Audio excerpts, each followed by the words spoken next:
The Force binds all things across the galaxy, connecting every living being in an invisible web of energy and destiny.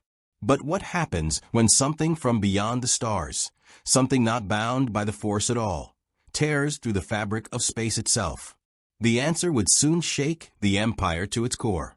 The frozen wastes of Hoth stretched endlessly beneath twin suns, a desolate world of ice and howling winds that the Rebel Alliance had chosen precisely for its inhospitable nature.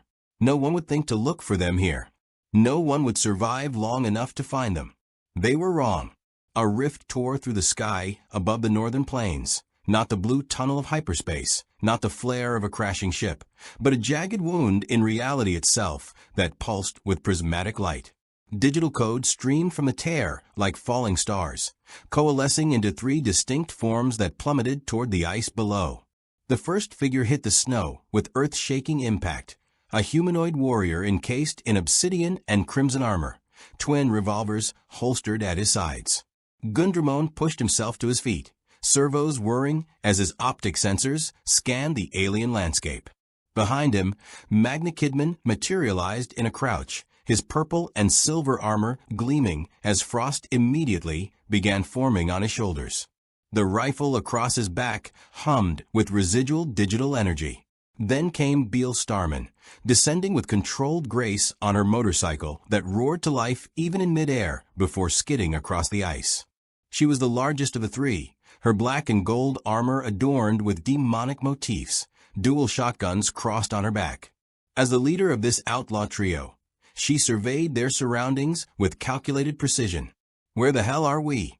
Gunderman's voice crackled through his external speakers, his hand instinctively moving to one of his revolvers. Magna Kidman's visor glowed as he analyzed the environment. Unknown. The digital gate destabilized during transit. We're somewhere physical. Completely physical. I'm not detecting any data streams, no network access, nothing. Beal Starman revved her motorcycle's engine, the sound echoing across the frozen plains. "Then we're cut off from home." Her tone was matter-of-fact, but her fingers tightened on the handlebars. "Check your cores. How much energy do we have?" The three Digimon ran internal diagnostics simultaneously. The results were troubling. Without the digital world's constant data flow to sustain their forms, they were operating on finite reserves. Gunderman's core showed 87% capacity. Magna Kidman registered 89%. Beal Starman, being mega-level, held at 91%, but even she would eventually drain. "We need to find civilization," Magna Kidman said, rising to his full height. "Some form of technology we can interface with. If there's a network, any network, I can tap into it for sustenance." That's when the scanner detected them.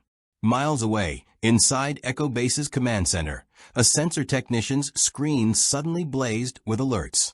"Sir, multiple high-energy contacts just appeared on the northern plains. The readings are... I've never seen anything like this. They're not matching Imperial signatures, but the power output is massive." General Riken leaned over the console, his weathered face creasing with concern. "How many?" "3 distinct sources, sir. They're just standing there. No vehicles, no ships in the vicinity. It's like they appeared out of nowhere." Across the command center, Han Solo was arguing with Leia about supply runs when the alert caught his attention. He strolled over to the sensor station, Chewbacca lumbering behind him. "What V we got?" "More probe droids." "Unknown, Captain Solo," the technician replied. "General Riken wants a recon team to investigate." Han studied the readings, his smuggler instincts prickling. 3 mysterious contacts appearing from nowhere on a planet the Empire didn't even know they occupied. That was either the worst luck imaginable or something far stranger. "I'll take Chewie and check it out. If they're lost moisture farmers, we'll point them toward civilization. If they're Imperial spies..." He patted his blaster. "We'll handle it." Princess Leia materialized at his elbow. "You're not going alone. Take a full patrol team." "Don't trust me, your worship?" "I don't trust anything that appears mysteriously in the middle of nowhere," she shot back. "Take Squad 7. And Han, be careful." 15 minutes later, Han and Chewbacca rode Tauntauns across the ice plains, flanked by 4 rebel soldiers on similar mounts. The cold bit through their insulated gear, but Han had survived worse. The sensor reading led them to a ridge overlooking a shallow valley. What Han saw through his macro binoculars made him freeze. 3 figures stood in the snow, humanoid, but clearly not human. One was gunmetal gray and crimson, twin revolvers spinning in his hands with casual expertise. Another wore purple and silver armor, a massive rifle slung across his back as he scanned the horizon. The third sat astride what looked like a heavily armored speeder bike, twin shotguns visible on her back, her demonic helmet turning slowly, as if surveying territory. "Chewie," Han muttered, "please tell me you're seeing this too." The Wookiee growled an affirmative, equally confused. Below, Beale Starman's sensors detected the approaching group before her companions. "We've got company. Mounted patrol, primitive beasts, energy weapons." She revved her engine once. They looked military, but not heavily armed. Could be local security or scouts. Gunderman's revolvers spun back into their holsters. "Orders, boss." "We don't know where we are or who they serve," Beale Starman said. "We talk first. If they fire." She patted one of her shotguns. "We show them why that's a mistake. But we need information more than we need bodies." Magna Kidman adjusted his rifle's position, keeping it non-threatening but accessible. "Agreed. Though I suspect our appearance will do most of the talking for us." Han descended the ridge slowly, one hand raised in a peaceful gesture, the other resting near his blaster. Behind him, the rebel soldiers kept their weapons ready, but not aimed. Chewbacca growled a warning. "Easy, pal," Han said. "Let's see if they understand basic before we start shooting." As the patrol approached, Beale Starman kicked down her motorcycle's stand and dismounted, her towering form making the rebels look like children by comparison. She stood 7 feet tall, her armor gleaming with ice crystals, her helmet's crimson optics fixed on the approaching humans. Han stopped his Tauntaun 20 meters away and called out, "Hell of a place for a vacation. You folks lost or just crazy?" Beale Starman's translator protocol engaged automatically, parsing the language and responding in kind. Her voice emerged from her helmet speakers, deep and resonant with a feminine edge. "We could ask you the same question, human. This is Hoth, correct?" Han blinked. "You know where you are, but not how you got here?" "Something like that," Beale Starman replied. Behind her, Gundramon and Magna Kidman fanned out slightly, professional positioning for gunfighters expecting trouble. "We're looking for the nearest settlement. We need access to technology, computer systems, energy sources, data networks." One of the rebel soldiers whispered urgently to his companion, "Are they droids? Some kind of new Imperial war machines?" Chewbacca's keen hearing picked up the comment, and he barked a question to Han. "Good question, buddy." Han studied the 3 figures carefully. They moved too fluidly for droids, too purposefully. Their weapons looked functional, but unlike anything he'd seen in the Empire's arsenal. And there was something about the way they held themselves, like experienced soldiers, or, more accurately, experienced outlaws. He'd know. He'd been one long enough. "This is Rebel Alliance territory," Han said carefully. "And right now, the Empire's hunting us pretty hard. So before we take you anywhere, I need to know whose side you're on." Beale Starman tilted her head, processing the implications. Rebel Alliance. Empire. A civil war, then. She'd seen enough conflicts across the digital world to recognize the signs. The question was which faction would be more useful, and which would be more likely to let them find a way home. "We're on our side," she said flatly. "We don't know your empire, don't know your rebellion. We're just trying to survive and find a way back where we came from." She paused, then added with calculated honesty, "But if you're offering shelter and access to technology, we're willing to negotiate services in exchange." Gundramon spoke up, his voice carrying the cocky confidence of a gunslinger who'd never lost a draw. Translation: "We're guns for hire. Point us at your problems, we'll solve them. Long as the pay's good and you don't stab us in the back." Han actually laughed at that. "Buddy, I like your style already." He looked back at his patrol team, then at Leia's likely reaction. Then at the three mysterious warriors who'd somehow appeared on the most remote planet in the Outer Rim. Against his better judgment, which happened more often than he cared to admit, he made a decision. All right, we'll take you to our base. But the weapons stay holstered and you follow our rules. First sign of trouble. He patted his blaster meaningfully. Beale Starman nodded once. Understood. Lead the way. As the strange procession began moving toward Echo Base, three digital warriors from another universe, following a smuggler turned rebel across a frozen wasteland. None of them realized that Imperial probe droids were already en route to investigate the massive energy signature that had torn through the sky. The three Musketeers had arrived in a galaxy far, far away, and The Empire Strikes Back was about to become far more complicated. If you want to see more characters enter the Star Wars galaxy, hit that subscribe button and drop the name of a character you'd want to see in the comments below. May the Force be with you. The journey to Echo Base took 40 minutes across the ice plains, and Han Solo spent most of it trying to figure out what exactly he'd just invited into the rebellion's most secret hideout. The three armored figures moved with military precision. The one called Beale Starman rode her unusual speeder bike with expert control, while her two companions jogged alongside at speeds that should have been impossible in the deep snow. They didn't seem winded. They didn't seem cold. Hell, they barely seemed human. Han, one of the patrol soldiers, said quietly, pulling his tauntaun alongside the Corellian's mount. General Riken is going to have our heads for this. Probably, Han agreed cheerfully. But look at it this way. If they wanted us dead, we'd already be dead. Did you see those weapons? That armor? Whatever they are, they're professional fighters. And right now, we need all the help we can get. Chewbacca growled a worried observation about the motorcycle's engine signature. It didn't match any known Imperial or Rebel technology. Han nodded grimly. That was exactly what concerned him too. Behind them, the three Digimon communicated through encrypted short-range transmissions, a habit from countless missions across the digital world. Energy consumption at 84%. Magna Kidman reported. The cold isn't affecting our armor, but movement in this terrain is draining reserves faster than anticipated. I estimate we have 72 hours before we reach critical levels. Then we better hope these rebels have something we can plug into, Gundramon muttered.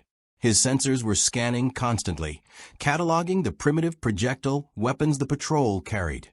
No, not projectile. Some form of plasma discharge. Interesting technology, but crude compared to what he was used to. Still, quantity had a quality all its own. And if this base had an army of these humans, they'd need to tread carefully. Beale Starman's tactical processor was already working through scenarios. We're walking into an unknown military installation during what appears to be a guerrilla conflict. Expect interrogation, possible containment, definitely surveillance. We don't know if they have the technology we need, but showing weakness isn't an option. We maintain the mercenary angle, professional, experienced, available for hire. It's what they'll understand.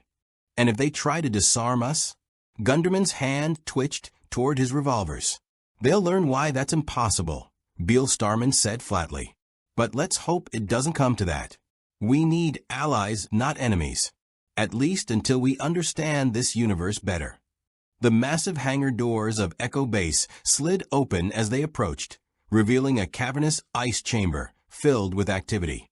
Rebel soldiers hustled between supply crates, technicians worked on snowspeeders, and the organized chaos of a military base in wartime filled the air. Dozens of eyes turned toward the entrance as Han's patrol entered with three towering armored figures in tow. The reaction was immediate.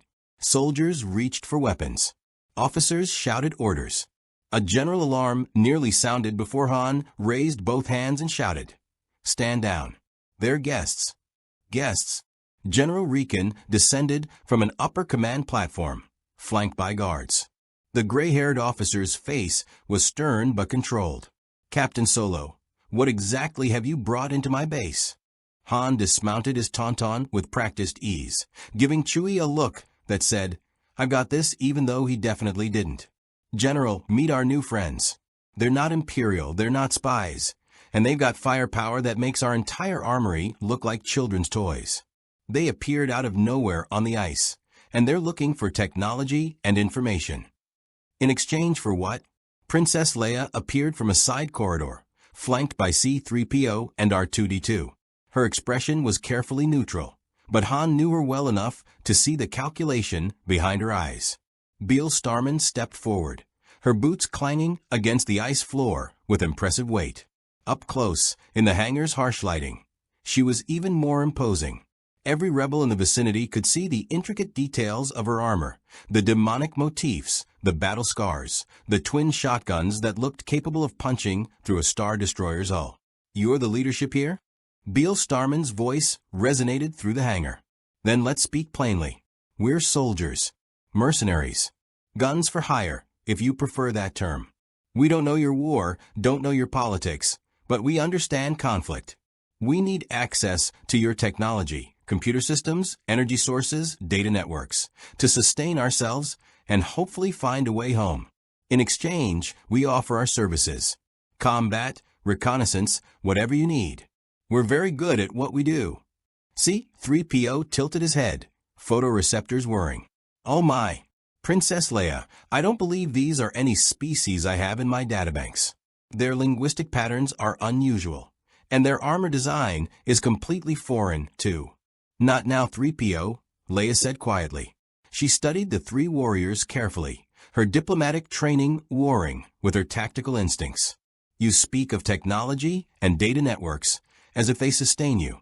Are you artificial beings? Some form of advanced droid?" Magna Kidman stepped forward, his rifle still slung, but his posture radiating quiet menace. "We're Digimon, digital monsters, if you translate literally. We exist as sentient data given physical form. In our universe, we have access to the digital world's networks that maintain our existence. Here," he gestured around the base.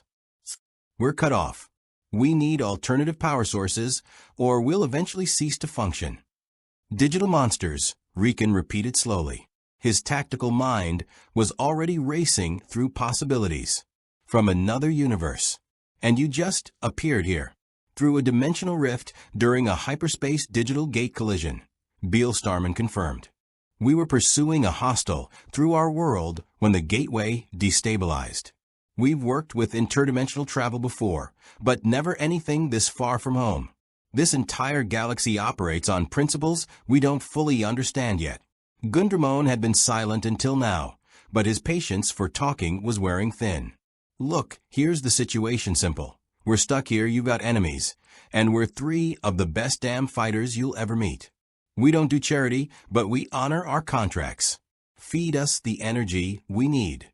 Give us access to your computers so we can figure out how to get home, and we'll make your enemies regret ever hearing the name Rebel Alliance." R2-D2 suddenly beeped urgently, his dome rotating toward Beale Starman's motorcycle. The little droid rolled forward, whistling a series of questions. "R2 wants to know about your vehicle's power source," C-3PO translated. "He says the energy signature is unlike anything in his databanks, and he's absolutely fascinated by the, oh my, perhaps we should focus on more important matters first." But Beale Starman was already looking at the astromech droid with new interest. "A sentient AI construct. You have those here? Interesting." She knelt down, a gesture that put her at eye level with most humans, and addressed R2 directly. "My motorcycle draws power from my own digital core. It's an extension of my being, not a separate vehicle. Your technology might be compatible with our energy needs if we can establish proper interfaces." R2 beeped excitedly, immediately rolling circles around Beale Starman's motorcycle and scanning every inch of it with his sensors. "Wait," Leia interjected. "You're saying you need to feed on our technology?" "Not consume," Magna Kidman clarified. "Interface with. We can draw sustenance from data networks, computer systems, energy cells. It won't damage your equipment, but we need regular access to maintain our forms. Think of it like biological beings needing food, except we require digital energy instead." The implications hung heavy in the frozen air. General Riken exchanged glances with Princess Leia, both understanding the risk. Giving unknown entities access to their computer systems could be catastrophic. But if these warriors were even half as dangerous as they appeared, making enemies of them could be worse. Your Highness, a sensor technician called from an upper platform. We're detecting increased Imperial probe droid activity in the northern sectors. They're moving in a search pattern centered on where Captain Solo found our guests. The temperature in the room seemed to drop even further. Everyone understood what that meant. The Empire was searching for something, and that something had led them to the energy signature from the dimensional rift. They're looking for us, Beale Starman stated flatly. It wasn't a question. Wonderful, Han muttered. We've been hiding here for weeks without a peep, and you three show up and suddenly the Empire's knocking on our door. Gunderman's revolvers spun into his hands with blinding speed, barrels twirling through his fingers before holstering again, a nervous habit that made every rebel soldier tense up. Then let us earn our keep. Point us at these probe droids. We'll handle them before they report your position. It may already be too late for that, Riken said grimly. If they detected the energy signature, they've likely transmitted preliminary data already. We should prepare for the possibility of Imperial attack. Leia stepped closer to the three Digimon, her royal bearing evident despite the harsh environment and military surroundings. She'd negotiated with smugglers, senators, and crime lords. These digital warriors would be no different, just another piece on the galactic chessboard. Here's my proposal, she said. We'll give you limited access to our systems, supervised by our technicians. You'll have the energy you need to sustain yourselves. In exchange, you help us defend this base when the Empire arrives, and they will arrive. After that, we'll discuss longer-term arrangements. But I need your word that you won't compromise our security or harm anyone here. Beale Starman stood to her full height, towering over the princess, but respecting her authority. This one understood power, not just military might, but the power of command. A leader worth following, or at least worth working with temporarily. You have our word, Beale Starman said. We honor our contracts. Always have. You help us survive, we help you fight. Simple transaction. Nothing's ever simple, Han said from the side, earning a glare from Leia. He's not wrong, Magna Kidman observed. But complexity is what we specialize in. Show us your computer systems, your defensive positions, your enemy's capabilities. We'll adapt. It's what we do. R2-D2 beeped enthusiastically, apparently volunteering to help integrate the Digimon with Rebel technology.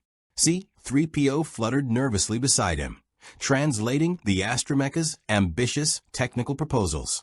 General Riken sighed, the weight of command heavy on his shoulders. Very well, but you'll be monitored at all times, and any hostile action will be met with full force. Lieutenant Herrick, escort our guests to the technical bay. Have them interface with isolated systems first, nothing connected to main operations, until we verify their claims. As the rebels began organizing the new arrangement, none of them noticed Chewbacca studying the three Digimon with unusual intensity. The Wookiee had traveled the galaxy for centuries, seen species from 1,000 worlds, fought beside heroes and against monsters. But these warriors carried themselves with a confidence that transcended species or origin. They were predators, hunters, fighters who'd survived countless battles. And somewhere in the frozen wastes outside, Imperial probe droids continued their systematic search, transmitting data back to star destroyers in orbit around distant worlds, where a dark figure in black armor would soon receive news of unusual energy signatures detected on a remote ice planet. The three Musketeers had made their first alliance in a galaxy far, far away, but the Empire was already moving to investigate their arrival. The technical bay of Echo Base hummed with activity as Rebel technicians worked nervously around three towering figures who represented everything unknown about the galaxy.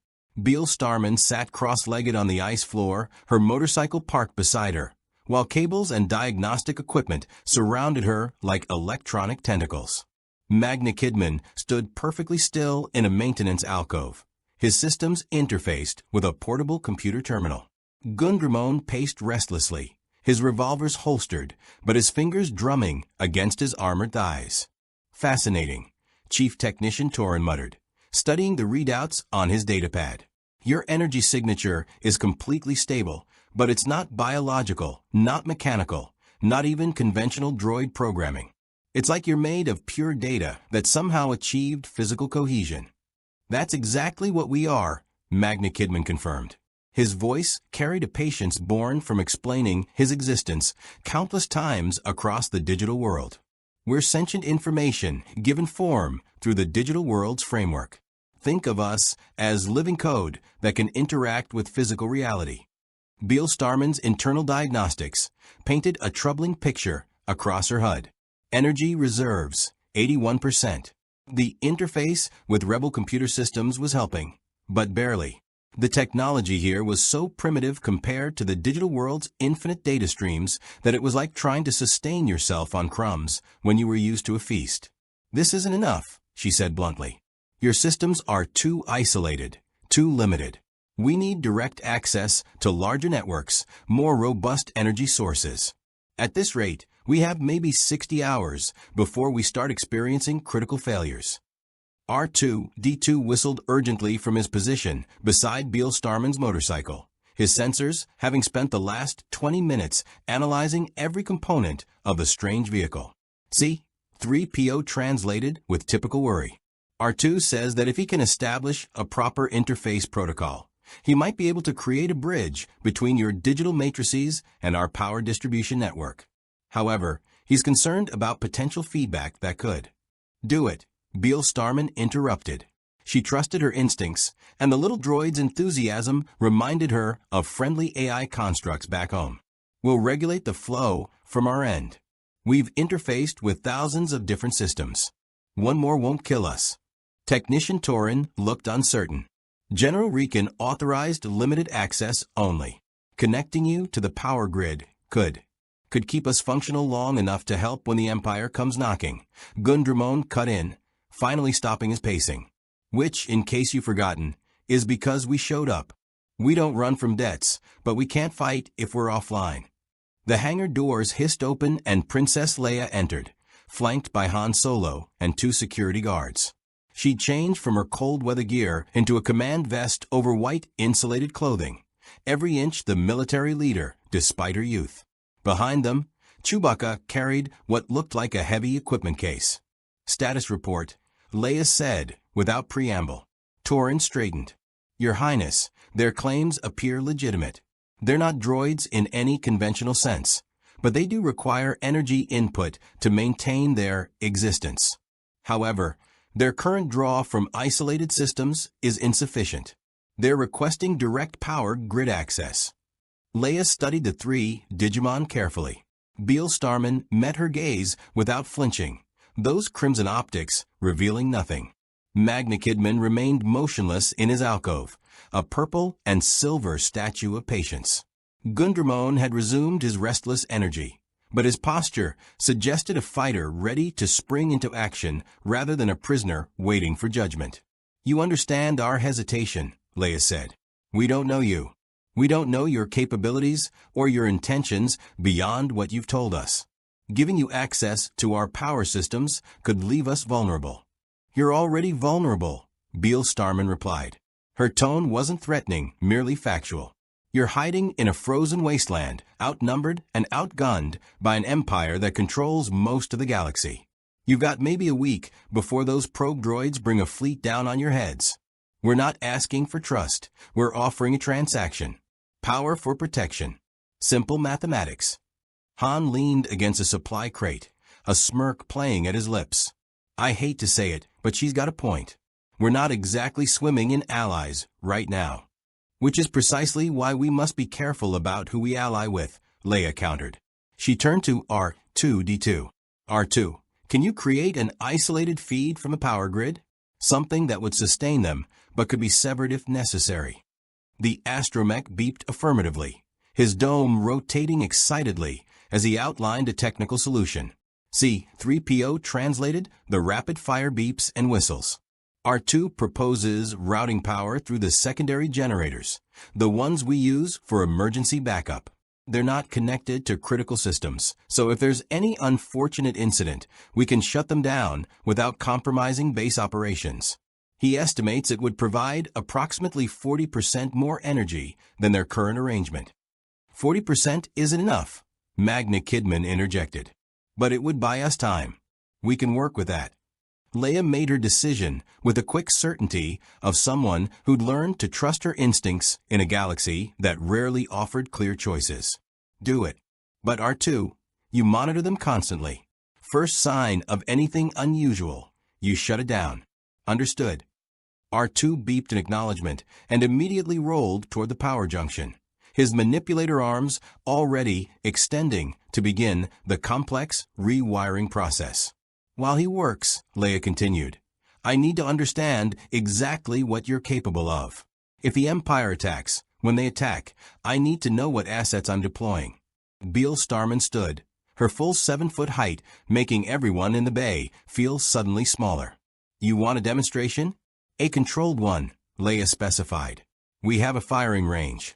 Show me what those weapons can do. 10 minutes later, the group stood in a converted ice cavern that served as Echo Base's small arms testing facility.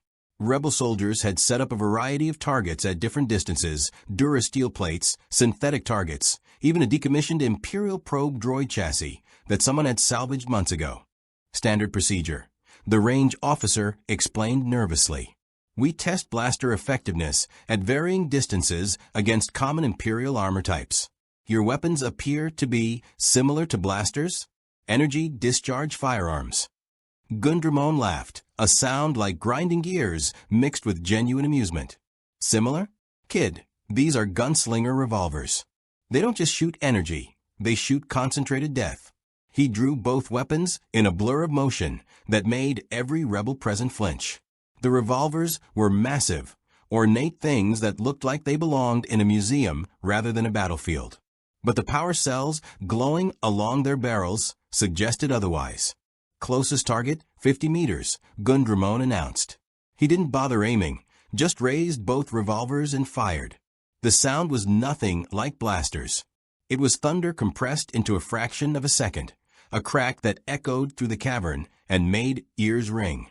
The durasteel target, rated to withstand sustained blaster fire, exploded into molten fragments, the entire plate vaporized by rounds that burned white-hot through the air. Silence filled the range. Then a rebel soldier whispered, Holy Mother of. Mid-range targets, Gundramon continued, spinning his revolvers in a complex pattern before firing again. 6 shots in 3 seconds, each round finding a different target with impossible accuracy. Synthetic dummies detonated. Their centers turned to ash. A rock formation shattered into gravel. The range itself bore new scorch marks that glowed with residual heat. Magna Kidman stepped forward next, unsling his rifle with deliberate care. Precision elimination is my specialty. He shouldered the weapon, a massive thing that looked more like a mounted cannon than a personal firearm, and activated targeting systems that lit up his visor with cascading data. Long-range target, 300 meters, moving simulation. The range officer called out shakily, activating a drone that began weaving through the cavern's far end. Magna Kidman tracked it for precisely 2 seconds, then fired. The rifle's report was deeper than Gunderman's revolvers, a bass note that resonated in everyone's chest. The drone disintegrated mid-flight, not just destroyed, but atomized. The cavern wall behind it bore a hole 3 meters in diameter, perfectly circular, drilled through solid ice and rock. Maker preserve us, someone breathed. Beale Starman stepped forward last, drawing her twin shotguns, Rhizoma de Lodo, with practiced ease. Unlike her companion's flashy displays, she simply walked toward the salvage probe droid chassis at the Ranger Center, stopping 5 meters away. Area suppression and close-quarters domination, she said calmly. Then she opened fire. The shotguns roared like ancient beasts, each blast a cone of concentrated energy that didn't just pierce the probe droid, but tore it apart molecule by molecule. 3 shots from each weapon, 6 total in 4 seconds. When the light faded and the echoes died, the probe droid was gone. Just gone. Nothing remained but scorched ice and the faint smell of ozone. The rebels stood in stunned silence. Han Solo, who'd seen his share of firepower across the galaxy, let out a low whistle. Okay, I officially take back every doubt I had about bringing you here. Leia's expression remained controlled, but her eyes betrayed her shock. That's more firepower than a full squad of soldiers. And you have other capabilities beyond weapons. Speed, armor resilience, tactical processing, enhanced strength. Magna Kidman listed. We're combat specialists. It's what we were designed for, what we've been doing for longer than most species, recorded history. The digital world's conflicts make your galactic civil war look like a border skirmish. We've toppled dictators, fought demon lords, survived battles that would make your nightmares seem pleasant, Gundramon added, holstering his revolvers with a flourish. Point is, Princess, when your empire comes calling, they're going to regret it. R2-D2 rolled into the range, beeping urgently.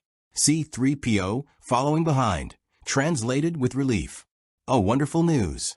R2 has successfully established the power feed. He says the secondary generators are now routing energy through a controlled interface that should... Oh my, are those scorch marks new? Beale Starman's HUD immediately registered the new power flow. It flooded into her digital core like water in a desert, stabilizing systems that had begun showing strain. She could feel her reserves climbing, 84%, 86%, 88%. Not perfect, but sustainable. Beside her, Gundramon and Magna Kidman would be experiencing the same relief. Better, Beale Starman confirmed. This will keep us functional. Not comfortable, but functional. An alarm suddenly blared through the base's comm system, cutting through the moment of relief. General Riken's voice echoed from speakers throughout the facility. All personnel to battle stations. Imperial probe droid detected in Sector 17. Repeat, Imperial probe confirmed. This is not a drill. The range emptied in seconds as rebels rushed to their posts. Leia grabbed her comm unit, already issuing orders. Han was running before anyone could stop him, Chewbacca matching his pace with long Wookiee strides. Beale Starman looked at her companions. Gundramon was grinning behind his helmet, revolvers already in hand. Magna Kidman had shouldered his rifle, targeting systems active. They'd been in this position 1,000 times before. New universe, same old story. Combat was the one constant that transcended dimensions. Well, Beale Starman said, mounting her motorcycle as its engine roared to life. Let's show them what 3 Musketeers can do. They exploded out of a range at speeds that left rebel soldiers scrambling out of their path. 3 digital warriors racing toward their first battle in a galaxy far, far away. Behind them, Princess Leia watched them go, wondering if she'd just made the best decision of her military career or the worst mistake of her life. The Empire was coming, and 3 gun-slinging Digimon were about to make a very memorable first impression. The probe droid hovered over a frozen ridge 3 kilometers from Echo Base, its mechanical sensors scanning methodically across the ice plains. The Empire had deployed dozens of these machines across thousands of worlds, each one a patient hunter searching for the rebellion's hidden sanctuary. This particular droid had detected unusual energy signatures, massive discharges that didn't match any known rebel technology, and was now transmitting detailed analysis back to the Superstar Destroyer Executor, where its findings would reach the one being in the galaxy who would understand their significance. Darth Vader stood on the command bridge of his flagship, surrounded by the cold efficiency of Imperial might. Officers worked at their stations with quiet fear, knowing that failure in the Dark Lord's presence meant death. Admiral Pyatt approached cautiously, datapad in hand. Lord Vader, we're receiving preliminary reports from probe droid 347 in the Haas system. The energy signatures detected earlier. They're unlike anything in our database. Vader turned slowly, his breathing apparatus the only sound on the otherwise silent bridge. Show me. The view screen flickered to life, displaying the probe droid sensor logs. 3 distinct energy signatures, each radiating power levels that exceeded heavy military vehicles. But there were no vehicles detected, no ships, no conventional explanation. The energy patterns themselves were alien, not just foreign, but fundamentally different from anything the Empire had cataloged across thousands of conquered worlds. There is something. Vader paused, reaching out through the Force. What he sensed disturbed him. Three presences, clear and defined, yet completely absent from the Force itself. They existed as holes in the cosmic fabric, voids where living beings should register. It was impossible. Everything alive touched the Force, even if only faintly. Yet these things simply didn't exist within its framework. My lord. Piet ventured carefully. Deploy additional probe droids to the hot system, Vader commanded. I want continuous surveillance of these energy signatures. And prepare my personal shuttle. If this probe confirms rebel presence, I will lead the assault personally. Yes, my lord. Piet retreated quickly, grateful to escape the Dark Lord's attention. Vader returned his focus to the viewscreen. The Force whispered warnings in the darkness of his mind. Something had entered his galaxy, something that did not belong. Whether it was ally, enemy, or merely obstacle remained to be seen. But Vader had not achieved his position through hesitation. Whatever these anomalies were, they would kneel before the Empire or be destroyed. 3 kilometers away, Han Solo's snowspeeder streaked across the ice, racing toward the probe droid's last known position. Beside him in the cockpit, Luke Skywalker checked his weapon systems, still recovering from his recent Tauntaun patrol mishap and Wampa encounter. I don't like this, Luke said, his connection to the Force tingling with unease. Something feels wrong. Not just the probe droid, something else. Kid, everything about this situation feels wrong, Han replied, banking hard around an ice formation. We've got mysterious armored warriors who eat computer code, probe droids suddenly finding us after weeks of silence, and, oh, you gotta be kidding me. Ahead of them, moving at impossible speeds across the frozen terrain, 3 figures raced toward the probe droid's position. Beale Starman's motorcycle threw up a spray of ice and snow, her shotguns already in hand. Gundramon ran alongside her at speeds that should have been impossible, his revolvers drawn and spinning.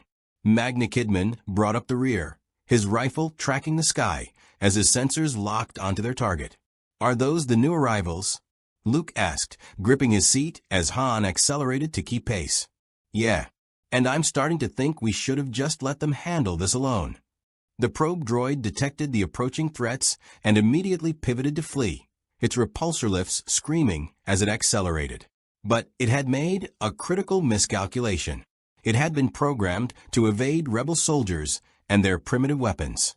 It had no protocols for digital warriors moving at enhanced speeds with weapons that defied conventional physics. Beale Starman's motorcycle launched off a snowbank, becoming airborne for 3 glorious seconds. At the apex of her jump, she twisted in midair, brought both shotguns to bear, and fired. The blast caught the probe droid's central chassis, shredding its armor plating and sending it spinning. But it wasn't destroyed, not yet. The droid deployed emergency countermeasures, releasing a cloud of sensor-disrupting chaff while firing its own defensive blaster at the pursuing threats. Gundramon laughed as he dodged the incoming fire with movements too quick for human eyes to track. Now we're talking. He raised both revolvers and fired in a crossing pattern, the energy rounds converging on the probe droid from multiple angles. The first shot punched through its primary sensor array. The second destroyed its communication antenna. The third and fourth obliterated its repulsor lifts, sending it crashing into the snow. Magna Kidman dropped to one knee, shouldered his rifle, and spoke calmly. Precision strike. Disabling power core without destroying databanks. He fired once. The shot was surgical. The probe droid's power core shut down instantly, all systems going dark, but the physical structure remaining intact. It lay in the snow like a dead insect, smoke rising from precisely targeted damage points. Han's snowspeeder touched down nearby, and he and Luke scrambled out, weapons ready. What they found made them stop in their tracks. The 3 Digimon stood around the downed probe droid like hunters admiring a kill. Beale Starman had dismounted and was kneeling beside it, her armored fingers already prying open access panels with casual strength that bent durasteel. Gundramon stood guard, scanning the horizon for additional threats. Magna Kidman's rifle never wavered from its ready position. That was... Luke started, struggling for words. That was the fastest takedown I've ever seen. And we kept it mostly intact, Beale Starman said without looking up.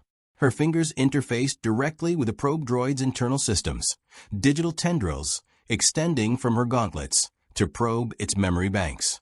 It's already transmitted preliminary data. Your location is compromised. The Empire knows you're here. We figured that was coming, Han said grimly. He activated his comlink. Base, this is Solo. Probe droid neutralized, but it got a transmission off. We need to start evacuation protocols now. General Reekan's voice crackled back. Confirmed, Captain. All personnel are being recalled. We'll need every available. Wait. Are those energy signatures moving toward your position? Everyone looked up. Han's blood ran cold. 6 more probe droids crested the northern ridge, spread out in an attack formation that the Empire rarely deployed for simple reconnaissance. These weren't just scouts anymore, they were hunters, and they brought friends. They must have detected our energy signatures, Magna Kidman said, his tactical processor analyzing the situation in microseconds. 6 targets, coordinated deployment pattern, likely enhanced with combat protocols. They're not here to observe. They're here to eliminate.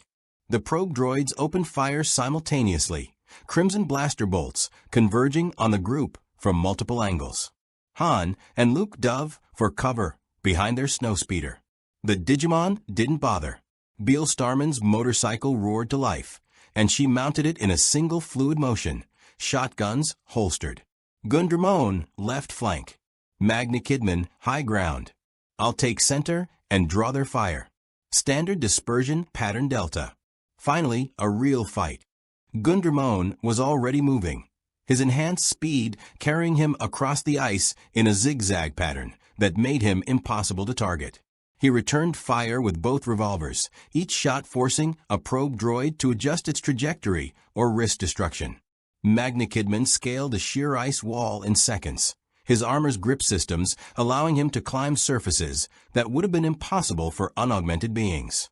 From his elevated position, he had clear sight lines to all 6 targets. He began firing with methodical precision, not to destroy, but to herd them into a kill zone. Beale Starman charged straight into the center of the probe droid formation, her motorcycle's armor shrugging off blaster fire that would have vaporized normal vehicles. She weaved between targets at breakneck speeds, forcing them to cluster together to maintain coordinated fire. Exactly as planned. Now, she transmitted. Gundramon and Magna Kidman fired simultaneously from their flanking positions. The concentrated energy rounds caught the clustered probe droids in a devastating crossfire. 2 exploded immediately. A third lost its weapons and spun wildly before crashing. The remaining 3 attempted to scatter, but Beale Starman was already among them. She drew both shotguns while still mounted, steering her motorcycle with pure balance and instinct. The first shotgun blast vaporized a probe droid that had tried to flee. The second caught another in its sensor array, blinding it before Gundramon's follow-up shot finished the job. The last probe droid made a desperate gambit, diving low and racing toward Han and Luke's position, presumably calculating that the Digimon wouldn't risk hitting the humans in crossfire. It had miscalculated badly. Magna Kidman's targeting system locked on, calculated trajectory, wind resistance, the probe droid's evasive pattern, and the exact position of every living being within 500 meters. He fired. The shot threaded the needle, literally passing within centimeters of Han's head, and struck the probe droid's central processor. The machine dropped like a puppet with cut strings, crashing into the snow just meters from Luke. Silence fell over the battlefield. 7 probe droids lay destroyed or disabled in less than 2 minutes. The Digimon regrouped with practiced efficiency, their weapons holstered but ready. Han slowly stood up from behind the snowspeeder, his ears still ringing from Magna Kidman's shot. Did that just pass through where my head was a second ago? Affirmative, Magna Kidman confirmed. Margin of error, 3.7 centimeters. Well, within acceptable parameters. Acceptable. Luke was staring at the three warriors with something approaching awe mixed with concern. Through the Force, he could sense their absence. It was like looking at holes in reality where people should be. Yet they moved with such coordination, such practiced teamwork, that he couldn't deny their effectiveness. The Empire will know their probe droids were destroyed, Luke said. They'll send ships to investigate. Maybe even send. Darth Vader, Beale Starman finished. Her intelligence networks in the digital world had taught her to recognize patterns of escalation. Your Empire's enforcer. The one in black armor who kills people with his mind. We've read the basic briefings your people provided. If these machines were important enough to hunt in packs, their destruction will draw leadership attention. That's exactly right, came Princess Leia's voice over Han's comlink. Captain Solo, return to base immediately. General Riken is implementing full evacuation protocols. We have perhaps hours before an Imperial fleet arrives, and we need every ship prepared for departure. Gundramon surveyed the destroyed probe droids with satisfaction. So we've got hours to prepare for the biggest fight of your war so far. Good. I was getting bored with target practice. This isn't a game, Luke said sharply. Vader is more dangerous than you can imagine. He can kill with a thought, deflect blaster fire with his hand, and he commands armies that have conquered worlds. You don't understand what's coming. Beale Starman turned her full attention to Luke, her crimson optics fixing on him with unnerving intensity. Young one, we've fought demon lords who commanded legions of darkness across multiple dimensions. We've stood against beings who could rewrite reality with a thought. We've survived wars that lasted centuries and consumed entire worlds. Your Darth Vader is dangerous, yes, but so are we. She mounted her motorcycle and revved the engine. The question isn't whether we can fight him. The question is whether your rebellion can evacuate fast enough while we keep him busy. As they raced back toward Echo Base, Luke couldn't shake the feeling that the galaxy had just tilted on its axis. These warriors from another universe had arrived at the exact moment when the rebellion needed them most, or perhaps when the Empire needed to be reminded that they weren't the only predators in the darkness. Aboard the Executor, Vader watched as 7 probe droid signals winked out of existence in rapid succession. His gloved hand clenched slowly into a fist. Admiral Pyatt, he said quietly, prepare the fleet.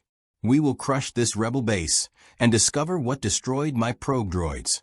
Ready my personal forces for ground assault. Yes, my lord. Shall I inform Lord Sidious of the unusual energy signatures? Vader paused. The Emperor would want to know about anything that existed outside the Force's purview. But something in Vader's tactical instincts suggested that knowledge should be his alone, at least until he understood what they were dealing with. Not yet. First, I will see these anomalies for myself. Then we will determine if they are worthy of the Emperor's attention. The fleet began its preparation for hyperspace jump.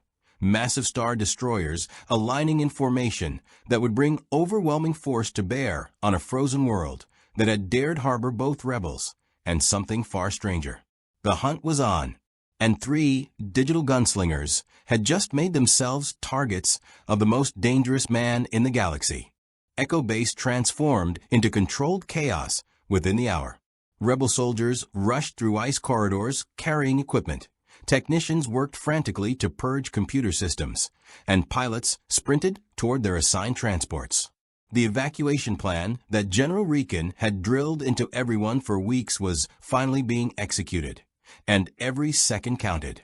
In the main hangar, Princess Leia coordinated the departure schedule with military precision. Transport Group 3, you're cleared for takeoff. Escort fighters, maintain formation until you've cleared the atmosphere. Transport Group 4, begin pre-flight immediately. Beale Starman, Gundramon, and Magna Kidman stood on an observation platform overlooking the organized retreat, their enhanced sensors cataloging every detail. They'd seen evacuations before. Desperate flights from overwhelming force were universal constants across dimensions. But this one carried a particular urgency that even they recognized. They're leaving behind substantial equipment, Magna Kidman observed. his tactical processor identifying abandoned supplies and heavy weapons being demolished rather than transported. They don't have enough ships to evacuate everything.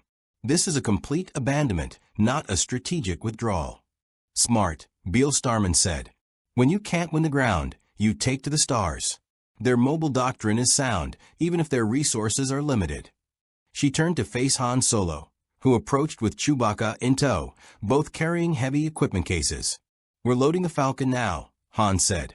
Leia's insisting I take some of the command staff, which means my cargo hold is going to be packed tighter than a Hutt's vault. You three figured out your exit strategy yet? It was a good question. The Digimon had arrived without a ship, and every available transport was already overbooked with rebel personnel and critical equipment. Beale Starman's motorcycle could handle atmospheric flight in emergencies, but not orbital insertion or hyperspace travel. We'll adapt, Beale Starman replied.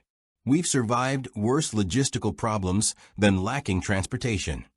That's not exactly reassuring, Han muttered. He studied the three warriors, his smuggler instincts warring with something resembling actual concern. Look, I've seen what you can do. You're good, better than good. But Vader isn't like those probe droids. He's fought Jedi, killed armies, and he doesn't stop. Ever. If you're planning to play hero and buy us time, then we'll do it properly, Gundramon interrupted, spinning one revolver idly. We're not martyrs, Solo. We're survivors. But we also honor our contracts, and your princess gave us energy when we needed it. That means we owe her a debt. Simple as that. Chewbacca growled a lengthy observation about honor, debt, and the practical stupidity of fighting Sith Lords. Han nodded agreement. Chewie's right. There's honor, and then there's suicide. The Empire's bringing everything they've got. Star Destroyers at ATS, thousands of troops. 3 fighters, no matter how good, can't stop that. We don't need to stop it, Magna Kidman said quietly. We just need to slow it down long enough for your evacuation to succeed. Delay tactics, hit and run, strategic targeting of command elements. It's what guerrilla fighters do. And despite our appearances, we're quite skilled at asymmetric warfare.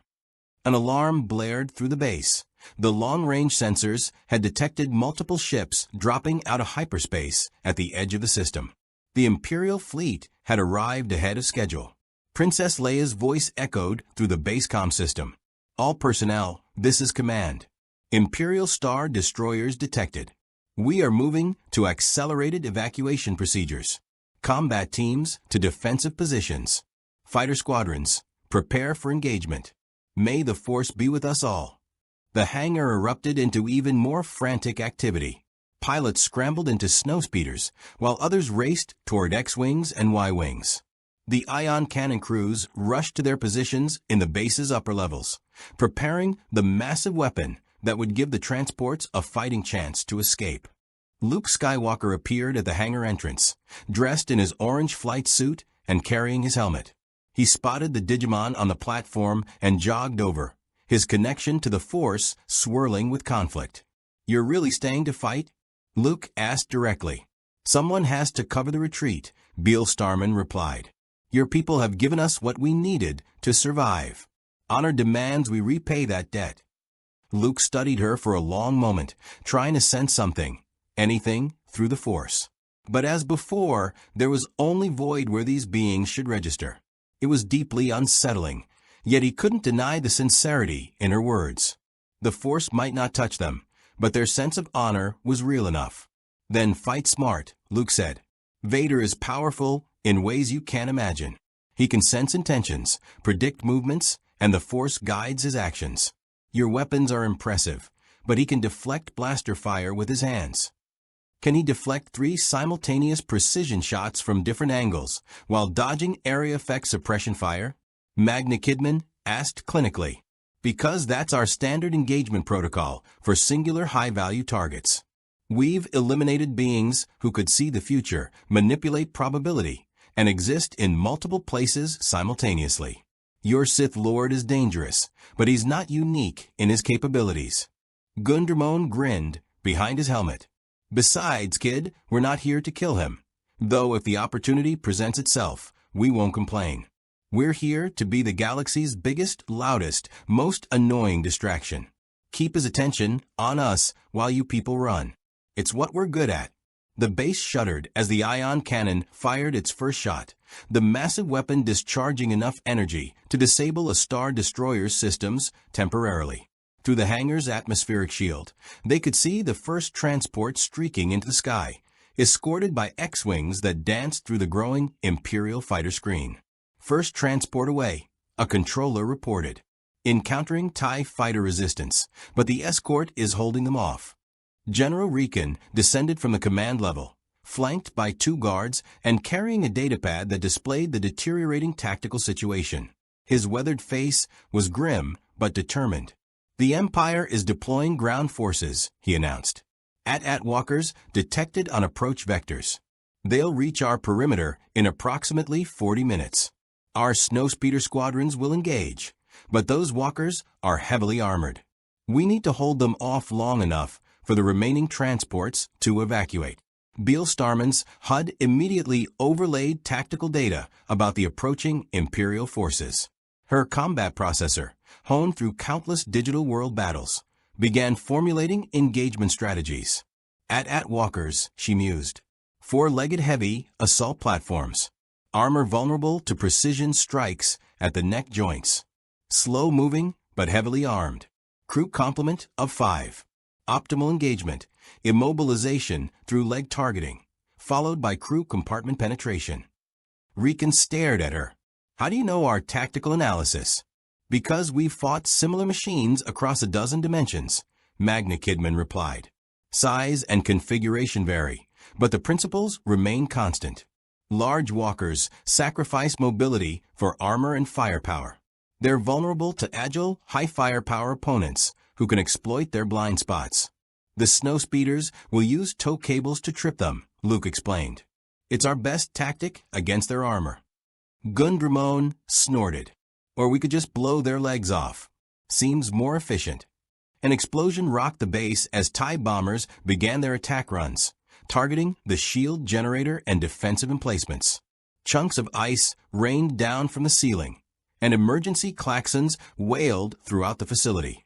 "We're out of time for planning," Leia said, emerging from a side corridor with C-3PO and R2-D2 following behind. "General, I'm evacuating with Transport Group 7. Captain Solo has agreed to take command staff on the Falcon once his ship is loaded. Luke, you're flying with Rogue Squadron. And you 3. She looked at the Digimon with an expression that mixed gratitude and concern. "Don't die out there.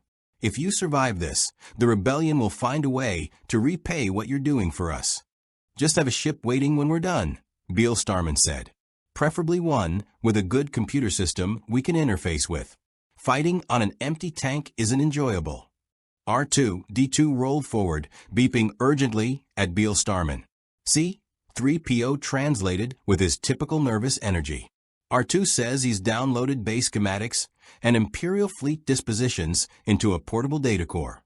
He believes you might find the information useful for your combat operations. He also says you should try not to get yourselves deleted, as he finds your digital matrices fascinating." Beal Starman knelt and accepted the small data device from R2's manipulator arm. "Tell him we appreciate the thought and the energy he helped us access.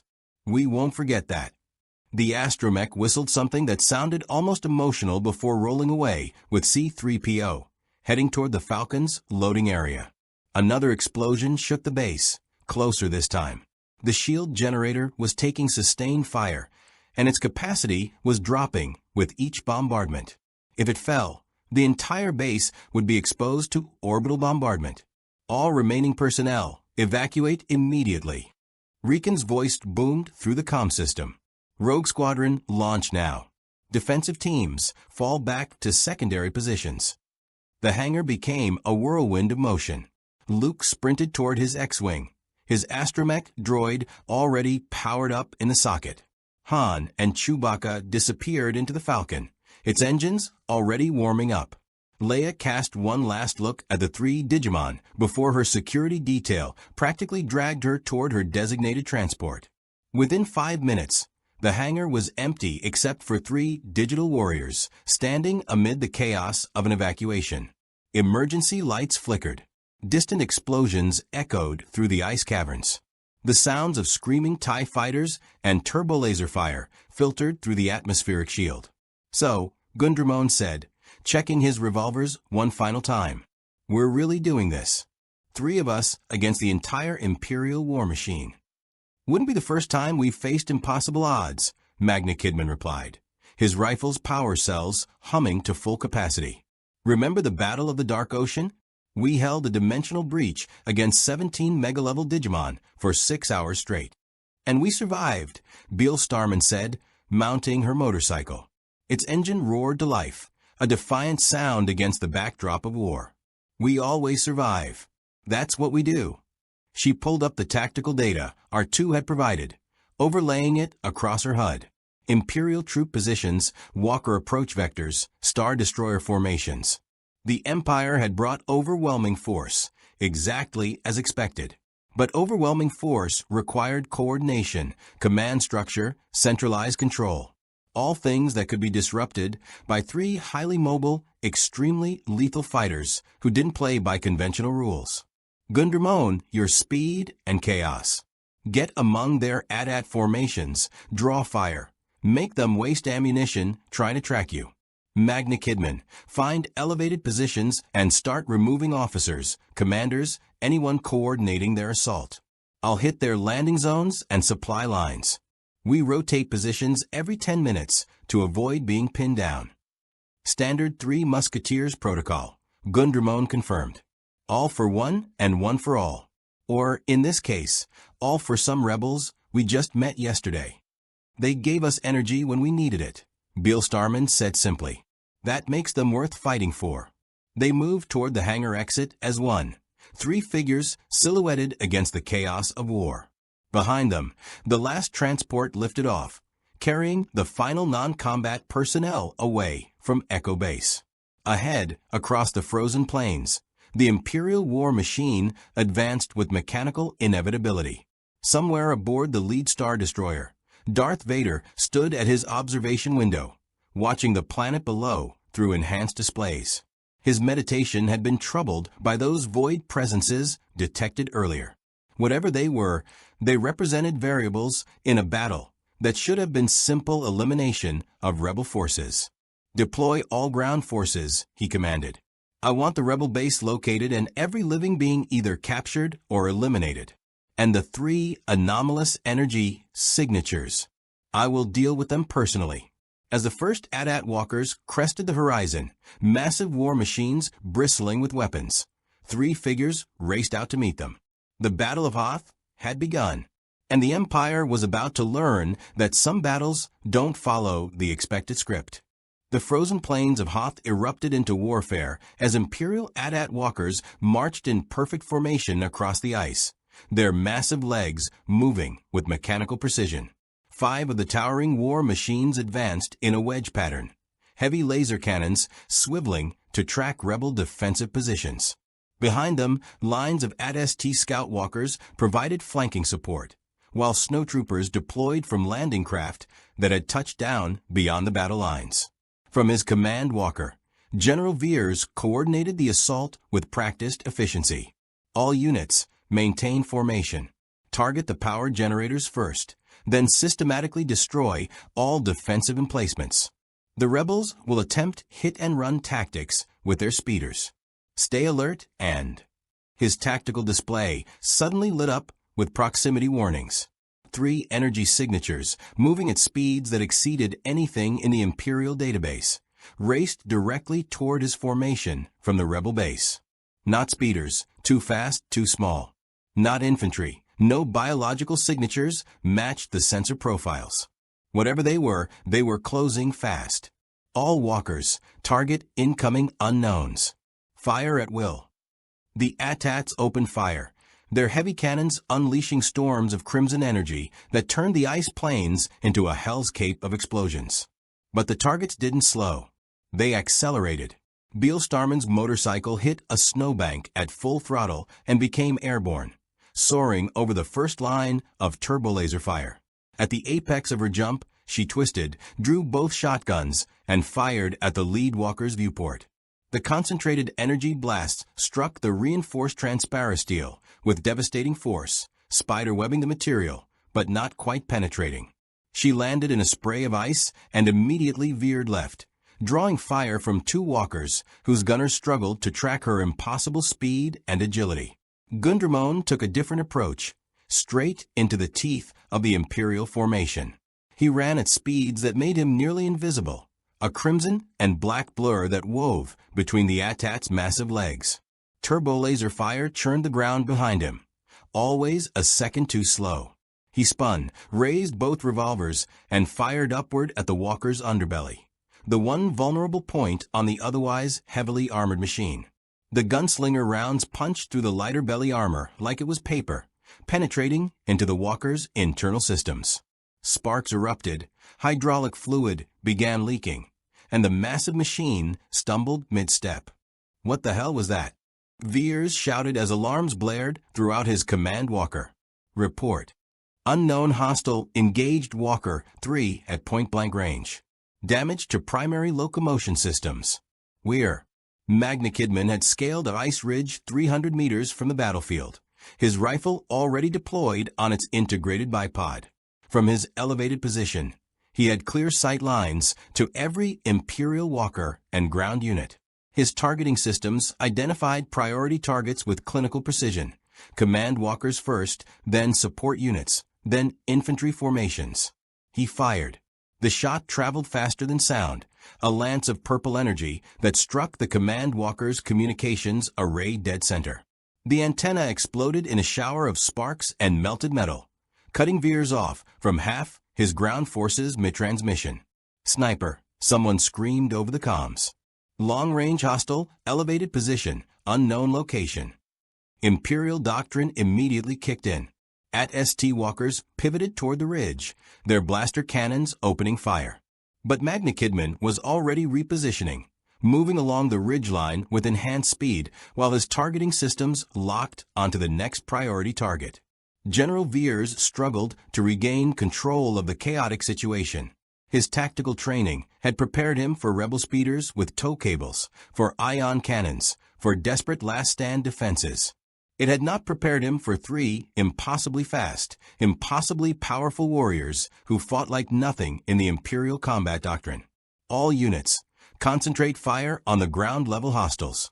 At STS, advance and flush out that sniper. Snowtroopers, deploy to.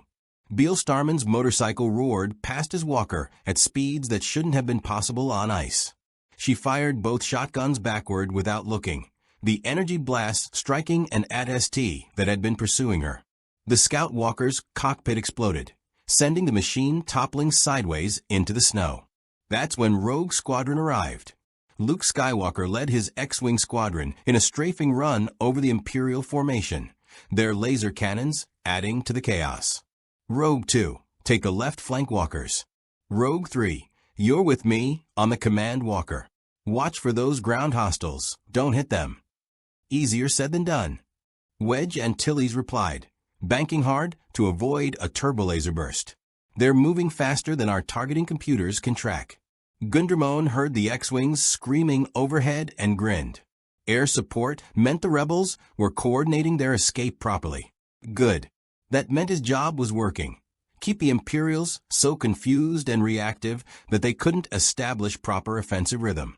He sprinted directly at an AT-AT's front leg, both revolvers blazing. The sustained fire concentrated on the knee joint, exactly where Beale Starman's tactical analysis had identified the armor as thinnest. Metal screamed, hydraulics burst, and the joint began to buckle. The walker stumbled. Then it fell. 30 meters of Imperial war machine crashed into the ice with earth-shaking impact, its crew screaming as their world turned sideways. The fall crushed two AT-ST walkers that had been maneuvering nearby, creating a chain reaction of destruction that threw the entire Imperial formation into disarray. What is happening out there? The voice of Admiral Ozzel thundered through Veer's emergency comm channel from orbit. You said this would be a simple ground assault. You're losing walkers to 3 contacts. They're not normal hostiles, Admiral. They're I don't know what they are. Our weapons can barely track them, and their firepower exceeds anything the rebels have fielded. Aboard the Executor's bridge, Darth Vader listened to the reports with growing interest. His meditation had detected these void presences, and now they were proving to be more than simple anomalies. They were warriors, skilled, coordinated, and utterly fearless. Admiral Ozzel, Vader said quietly, prepare my shuttle. I will deal with these anomalies personally. But my lord, the ground assault is failing. Vader's tone brooked no argument. General Veers is competent, but he is facing something beyond his experience. I will eliminate these unknowns, and then we will crush the remaining rebel forces. Back on hot surface, Magna Kidman had relocated to a different ridge and was systematically dismantling the Imperial command structure. Another shot took out a communications relay. Another destroyed an Atestis weapon systems. A third struck a fuel depot where landing craft were refueling, causing a massive explosion that engulfed 3 transport ships. His targeting computer suddenly alerted him to new contacts, TIE fighters, diving from orbit to provide close air support. They came in fast, their distinctive scream cutting through the battle's chaos. Aerial targets, Magna Kidman transmitted to his companions. I'll handle them. Continue ground operations. He swiveled his rifle skyward, his enhanced tracking systems locking onto the first TIE fighter's trajectory. He fired. The shot struck the fighter's solar panel, shearing it completely off. The TIE spun wildly before crashing into the ice. The other fighters scattered, their pilots suddenly realizing they were facing anti-aircraft fire from a single infantry target. Impossible, their training said. Individual soldiers couldn't threaten fighters. Yet 2 more TIEs exploded under Magna Kidman's precise marksmanship before the squadron broke off and requested heavy bomber support. Beale Starman had circled around the Imperial formation's eastern flank, her motorcycle's speed allowing her to exploit gaps in their defense. She spotted a cluster of snowtroopers deploying from a landing craft, easily 60 soldiers in full armor, setting up heavy weapons emplacements. She charged straight at them. The snowtroopers opened fire, a wall of blaster bolts that would have vaporized any normal target. Beale Starman's armor absorbed the impacts without slowing, her motorcycle's reinforced plating shrugging off weapons that could penetrate stormtrooper armor. She drew her shotguns and fired while still mounted, each blast creating expanding cones of destruction. Snowtroopers scattered, their formation breaking as soldiers dove for cover. Those who stood their ground simply ceased to exist, vaporized by weapons that treated their armor like tissue paper.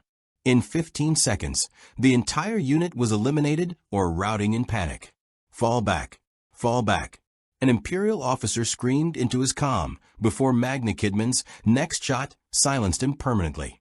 General Veers watched his perfect assault devolve into chaos through his cracked viewport. 3 walkers down. 7 at STS destroyed.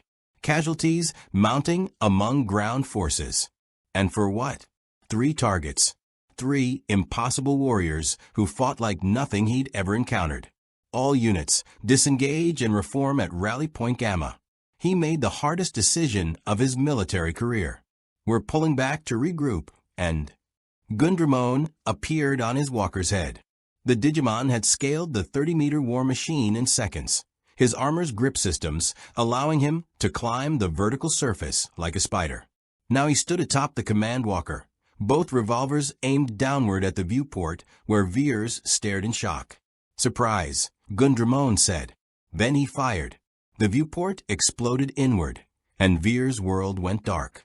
The command walker stopped moving, its crew either dead or unconscious, becoming nothing more than a 30-meter monument to Imperial hubris. The remaining Imperial forces broke. Unit cohesion collapsed as walkers retreated in disorder.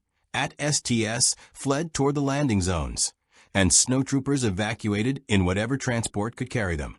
The assault had failed, routed by 3 fighters working in perfect coordination. Luke's X-Wing circled the battlefield, his sensors barely believing what they registered. Command, this is Rogue Leader. Imperial ground forces are retreating. Repeat, the Imperials are retreating. The three unknowns have single-handedly broken their assault. In Echo Base's nearly empty command center, the few remaining technicians stared at their displays in disbelief.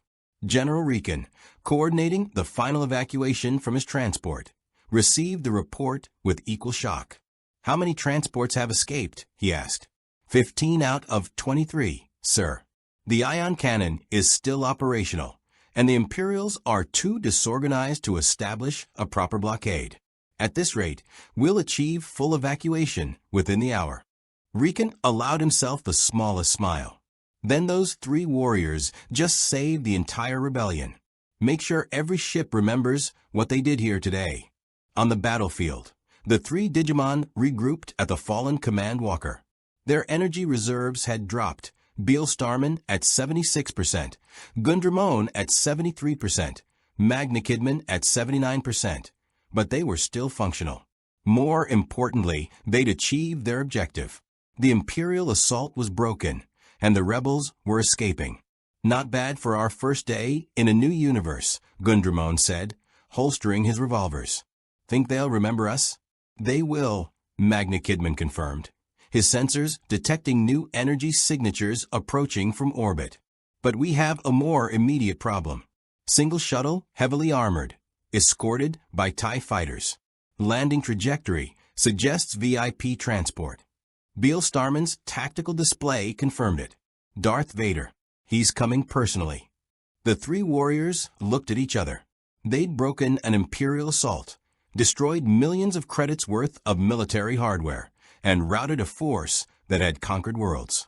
But now they'd attracted the attention of something far more dangerous than mere soldiers and machines. The Dark Lord of the Sith was coming, and he was not pleased. "Well," Beal Starman said, revving her motorcycle's engine, "we want it to be memorable. Looks like we're about to get our wish." The shuttle descended through Hoth's atmosphere, black as a storm cloud, carrying death incarnate. The real battle was about to begin. The Lambda-class shuttle touched down on the frozen battlefield with the precision of military ceremony, its boarding ramp descending like a mechanical tongue.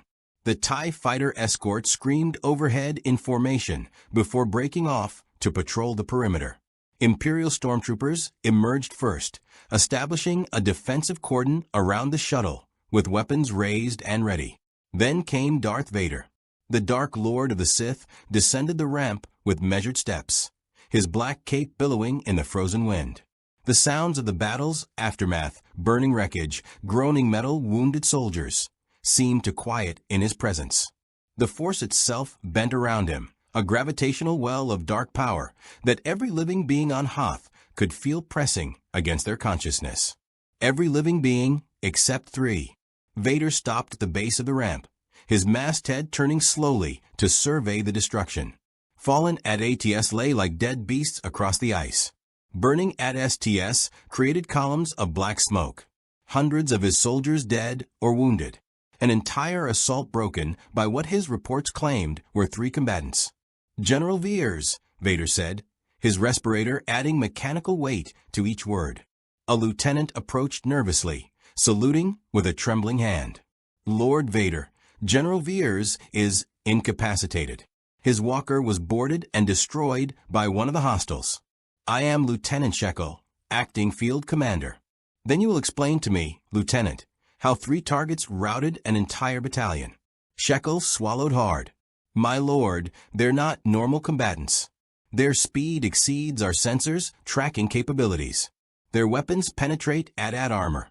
They coordinate with perfect precision, and they show no fear. Our soldiers are calling them demons." Vader reached out through the Force, searching for the presences that had disrupted his carefully planned assault.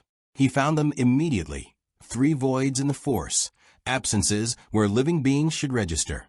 They stood together approximately 500 meters away, atop a ridge overlooking the battlefield, watching him with weapons ready.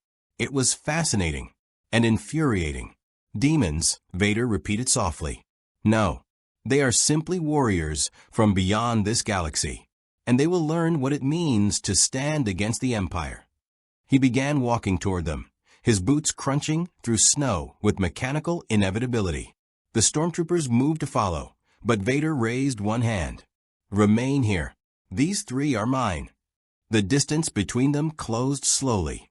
Beal Starman, Gundramon, and Magna Kidman watched the Dark Lord approach with a calm focus of professional fighters sizing up a new opponent. Their sensors provided detailed analysis.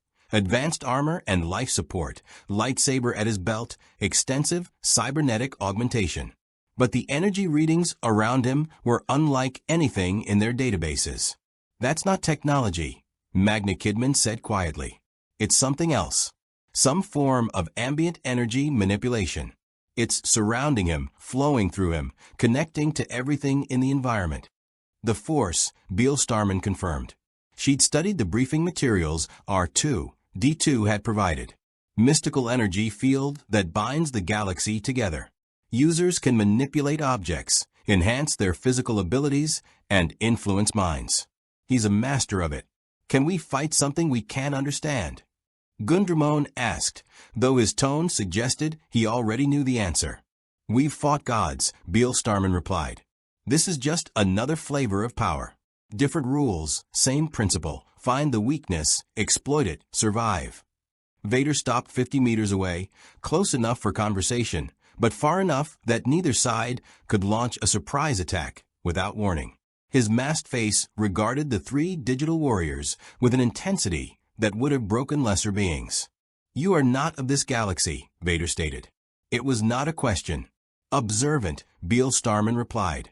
We're from somewhere else. Got pulled here by accident. We have no interest in your war. And yet you slaughtered my soldiers, destroyed my machines, routed an assault that would have crushed the rebel base within the hour. They gave us shelter when we needed it. Honor demanded we repay that debt. Beal Starman's tone remained level, professional. Your empire attacked. We defended. Simple transaction. Vader's hand moved to his lightsaber, the motion carrying promise of violence. You exist outside the Force. I cannot sense your intentions, cannot predict your movements. That makes you dangerous. The Emperor will want to study you. I will give you one chance to surrender peacefully. Come with me, and you will be treated as valuable specimens. Refuse. The lightsaber ignited, its crimson blade humming with barely contained energy. And I will demonstrate why surrender is the wiser choice. Gundramon laughed, the sound harsh and mocking. We've heard that speech 1,000 times across a dozen dimensions. Surrender or die. Submit to superior force. Accept the inevitable. You know what we always do? We fight. And we win. Bold words. Vader raised his left hand, and the Force surged around him like a tidal wave. An entire AT-AT wreckage, 30 meters of twisted metal weighing hundreds of tons, lifted from the ice and hurled toward the three Digimon with tremendous speed. They scattered. Beal Starman's motorcycle launched to the left, engine screaming. Gundramon rolled right, revolvers already firing at Vader's position. Magna Kidman dropped prone and slid down the ridge's back slope. The AT-AT wreckage crashed into the ridge where they'd been standing, pulverizing ice and rock in a display of raw power that would have killed any normal beings. Telekinesis at mass scale, Magna Kidman reported through their encrypted channel. Considerably more powerful than predicted. Recommend maintaining distance and utilizing superior firepower. Agreed, Beal Starman transmitted. Standard anti-force user protocol. Overwhelm his defenses with volume of fire from multiple angles. Go. All three opened fire simultaneously. Gunderman's revolvers blazed with rapid precision, 12 shots converging on Vader from the right flank. Magna Kidman's rifle thundered from elevated position, his shot aimed at Vader's center mass. Beal Starman circled left on her motorcycle, shotguns roaring with devastating area effect blasts. Vader's response was immediate and terrifying. His lightsaber became a crimson blur, deflecting Gunderman's shots with movements too fast for unenhanced vision to track. The Force wrapped around him like armor, and Magna Kidman's precision shot struck an invisible barrier and deflected harmlessly into the ice. Beal Starman's shotgun blasts scattered against the same protection, their area-effect nature making them easier to disperse. Kinetic shielding through energy manipulation, Magna Kidman analyzed. He's using that force power to create defensive barriers. Our projectiles are being deflected or absorbed before they reach him.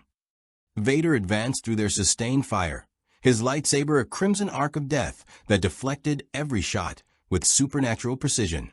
He reached toward Gundramon with his left hand, and the Digimon suddenly found himself lifted off the ground, invisible force crushing his armor. Interesting, Vader said, his respirator hissing. You feel empty. No life force, no presence in the Force. Yet you move, fight, think. What are you? Gundramon struggled against the telekinetic grip, his servos straining. We're your worst nightmare. He triggered an emergency power surge through his systems, overcharging his revolvers beyond safe parameters. Both weapons fired simultaneously at point-blank range as Vader held him suspended, not at the Dark Lord, but at the ground beneath them. The overcharged shots punched through the ice like it was glass, creating a massive crater that destabilized the entire area. Vader's concentration broke for a split second as the ground collapsed beneath him, and Gundramon dropped free, rolling away and firing backward as he retreated. Beale Starman saw her opening. She launched her motorcycle off a snowbank, becoming airborne directly above Vader's position.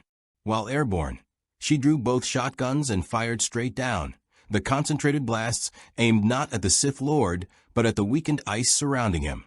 The ice shattered completely. Vader plunged into the freezing water beneath, his heavy armor and cybernetics dragging him down.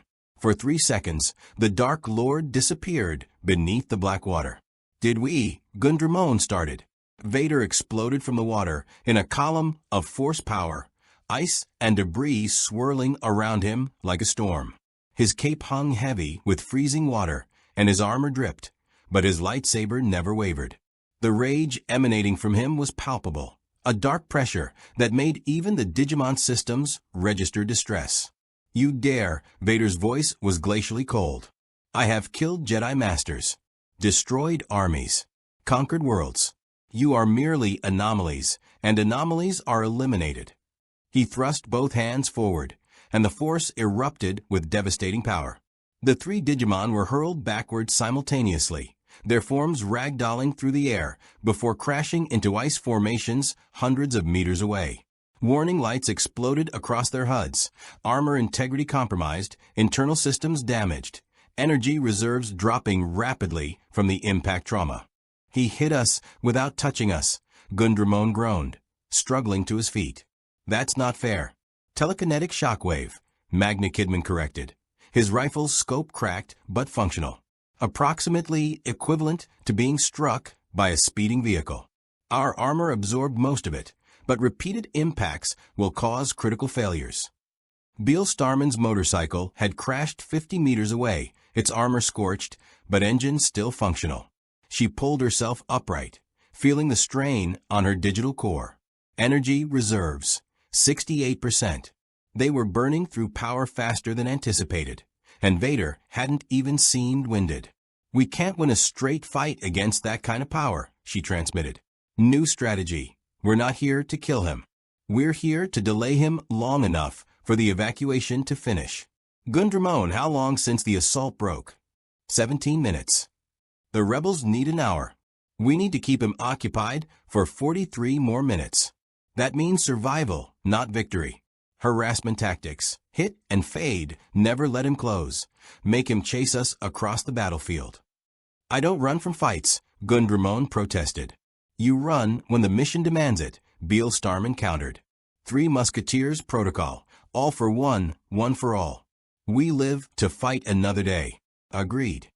Magna Kidman was already repositioning. Agreed. I'll provide covering fire. You 2 keep mobile.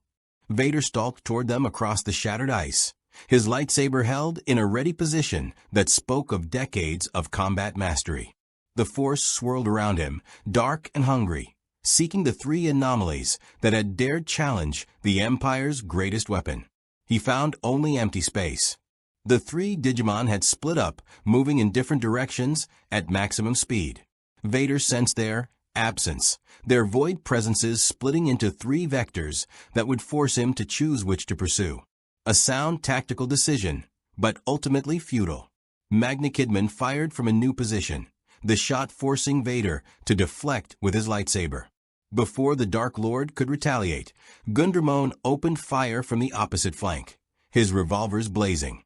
Vader deflected those shots too, but now Beal Starman was circling around his rear position, shotguns hammering out suppressing fire. They were treating him like any other high-value target, multiple angles of attack, constant repositioning, never staying still long enough for counterattack. Professional tactics executed with digital precision. Vader found himself impressed and annoyed. "You cannot run forever," he called out, his voice carrying across the frozen battlefield. "I am patient. I am relentless. And I always win. Tell that to the rebel transports escaping your blockade right now," Gundramon shouted back, firing another burst before sprinting to a new position. Above the battlefield, the last rebel transports were indeed breaking through the weakened Imperial blockade, their ion cannon providing cover as X-Wings and Y-Wings escorted them to hyperspace. The evacuation was succeeding, purchased with the blood of soldiers and the courage of 3 digital warriors from another universe. Vader felt the rebel fleet escaping through the Force and realized the tactical situation with cold clarity. These 3 anomalies had accomplished their mission. They had never intended to defeat him, only delay him. And they had succeeded. The rage that followed was volcanic. Force lightning erupted from Vader's hands, arcing across the battlefield in branching streams of electrical destruction. It was a technique he rarely used, a reminder of his master's preferred weapon. But these anomalies had earned his full attention. The lightning struck Beal Starman's motorcycle, and her systems screamed in protest as electricity coursed through digital matrices not designed for such attacks.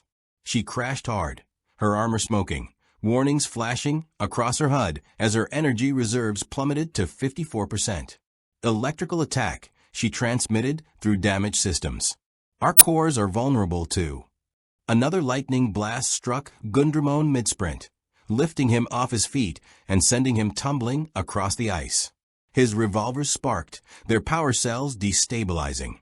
Energy reserves, 49%. Magna Kidman saw his companions fall and made the hardest decision of his combat career. Initiating Emergency Protocol Omega. Full power to weapons, damn the reserves.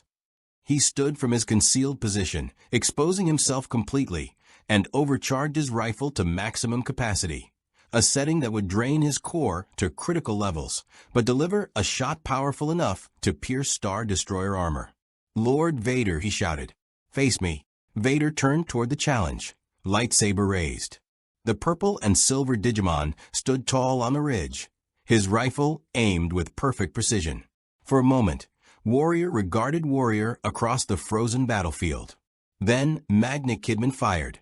The overcharged shot blazed across the battlefield like a miniature sun, trailing purple energy that ionized the air itself. Vader sensed the incoming threat through the Force, not the projectile's trajectory, which remained invisible to his precognitive abilities, but the displacement of air and energy around it. He raised his lightsaber and reinforced his force barrier simultaneously. The shot struck both defenses with apocalyptic force. The lightsaber's plasma blade deflected most of the energy, but the sheer kinetic force drove Vader backward, his boots carving trenches through the ice. His force barrier cracked under the assault, fragments of telekinetic energy shattering like glass. The residual blast wave washed over him, scorching his cape and leaving frostburn patterns across his armor. For the first time in years, Darth Vader felt pain. Magna Kidman collapsed to one knee, his rifle smoking from the overcharge. Energy reserves, 31%. Critical warnings flashed across his HUD. That shot had nearly drained his core completely. But it had worked. Vader was damaged, distracted, and most importantly, stationary for precious seconds. "Go," Magna Kidman transmitted to his companions. "Get to the rendezvous point. I'll cover your..." Vader's hand thrust forward, and Magna Kidman found himself yanked through the air by invisible force, pulled directly toward the Sith Lord's outstretched hand. The grip closed around his throat, or rather, around the armor plating that protected his neck joints. "Impressive," Vader said, his respirator laboring slightly from the exertion. "That shot should have killed any living being. But you are not living, are you? You are something else. Data. Information given form. Fascinating." He squeezed, and Magna Kidman's armor began to buckle under telekinetic pressure that could crush durasteel. Warnings exploded across the Digimon systems, structural integrity failing, core housing compromised. 30 seconds until catastrophic system failure. A shotgun blast struck Vader in the side. Beale Starman had remounted her damaged motorcycle and charged back into the fight, both weapons blazing despite her depleted reserves. The blast didn't penetrate Vader's armor, but the kinetic force broke his concentration enough that Magna Kidman dropped free, landing hard on the ice. "All for one," Beale Starman transmitted grimly. "We don't leave each other behind." Gundramon appeared from the opposite flank, both revolvers firing in a sustained barrage that forced Vader to deflect with his lightsaber. His armor sparked from electrical damage, but his weapons were still functional. "And one for all. Let's finish this dance, Sith Lord." The three Digimon formed a triangle around Vader, attacking from all sides simultaneously. It was their most dangerous formation. Maximum firepower, maximum coordination, maximum risk. If Vader could target all three simultaneously, they'd all fall together. But if they could overwhelm his defenses for just a moment, Vader spun in place, his lightsaber a crimson wheel of death that deflected shots from 3 directions at once.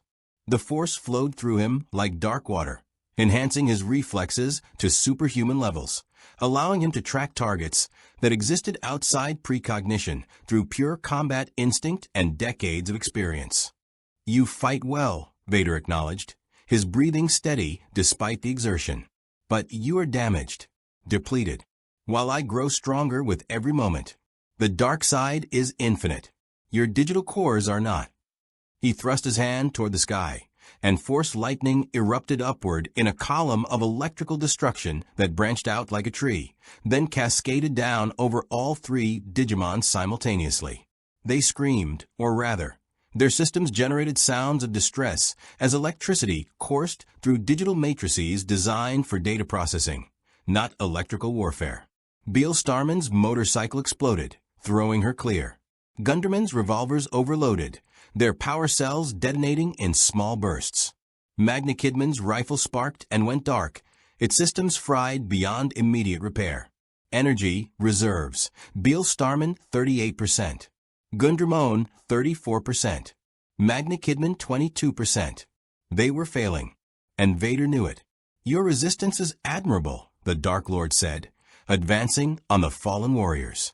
"But futile. Surrender now, and I will ensure your cores are preserved for study. The Emperor will be fascinated by beings who exist outside the Force. Resist further, and I will simply dismantle you piece by piece until only data fragments remain." Beale Starman struggled to her feet, her armor scorched and cracked. Shotguns raised despite trembling servos. "We don't surrender. Then you will be destroyed." Vader raised both hands for a final force assault that would crush all three simultaneously. The dark side gathered around him like a storm, power building to devastating levels.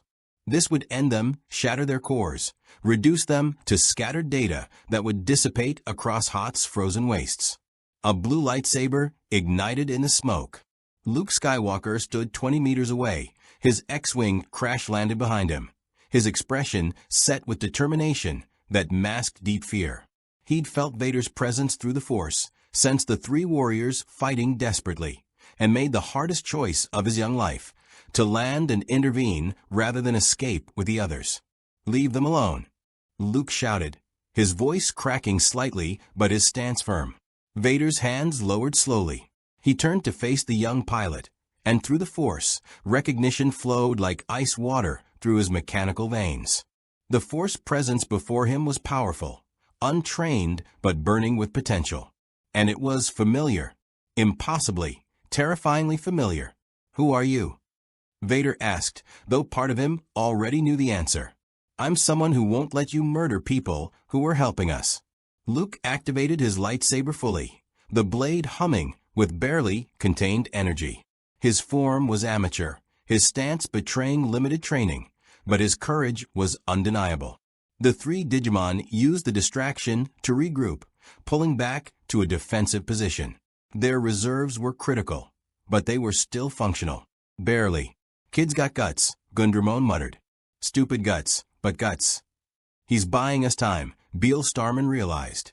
The last transports must still be escaping. He's making the same play we did. Delay the threat long enough for others to survive. Magna Kidman's tactical processor was already calculating odds.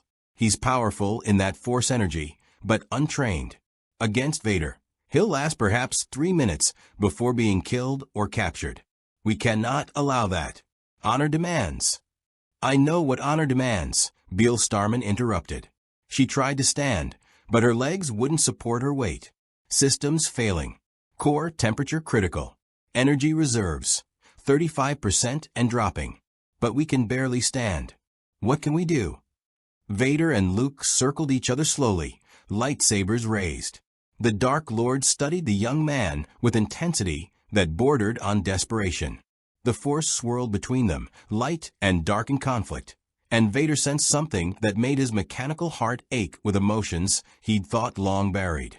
You are strong in the Force, Vader said, but you are not a Jedi. Where is your training? Who taught you? I've had some instruction, Luke replied, not mentioning Obi-Wan's brief guidance. Enough to know that what you're doing is wrong. The Empire, hunting the rebellion, trying to kill those 3 warriors. All of it is wrong. You are young, naive. You do not understand the necessity of order, of power. The galaxy requires strength to unite it. The Jedi failed. The Republic failed. Only the Empire can bring true peace. By conquering? By killing? That's not peace, that's tyranny. Vader's patience evaporated. Then you will learn through pain what you refuse to accept through wisdom. He attacked. The assault was devastating. A master against a novice. Decades of experience against weeks of training. Luke barely deflected the first strike, stumbled, blocking the second, and was driven backward by the third. Vader's crimson blade was everywhere at once, each strike designed to test, to probe, to find weakness. Luke gave ground desperately, his connection to the Force screaming warnings that he barely understood. He blocked high, parried low, spun away from a thrust that would have skewered him. But he was losing, badly. The 3 Digimon watched the one-sided duel with growing alarm. The young pilot had saved them, given them precious seconds to recover. But he was about to die for that kindness, and they were too damaged to intervene effectively. We have to do something, Gundramon said, forcing himself upright despite screaming warnings about structural integrity. Can't just watch the kid get murdered. Agreed, Magna Kidman said. His rifle was destroyed, but his armor still had integrated backup weapons, less powerful, but functional. One final assault. Everything we have left. We probably won't survive it, but we're 3 musketeers, Beale Starman finished, pulling herself up using a broken AT-AT leg for support. We fight together. We fall together. All for one. And one for all, her companions echoed. They charged. 3 damaged warriors, running on reserves that were seconds from complete depletion, racing toward the most dangerous being in the galaxy to save a young pilot they barely knew. Their weapons were damaged, their armor cracked, their systems failing. But their resolve was unbreakable. Vader sensed them through the Force, not their presence, but the displacement they caused. The void shapes moving with desperate speed. He raised his left hand while continuing to duel Luke with his right, splitting his attention between 2 threats. Force lightning erupted toward the approaching Digimon. Beale Starman took the full brunt, her systems cascading into failure as electricity ravaged her digital core. She fell hard, smoking, energy reserves dropping to 18%. Critical. Shutdown imminent.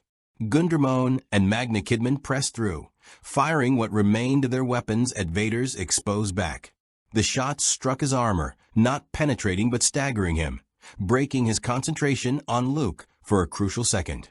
Luke seized the opening, reaching into the Force with desperate instinct. He pushed, not at Vader directly, but at the ice beneath the Sith Lord's feet. The frozen surface cracked, shifted, threw off Vader's balance just enough. Gundramon crashed into Vader at full speed, both revolvers pressed against the Dark Lord's armor at point-blank range. For the kid, he fired everything remaining in his power cells.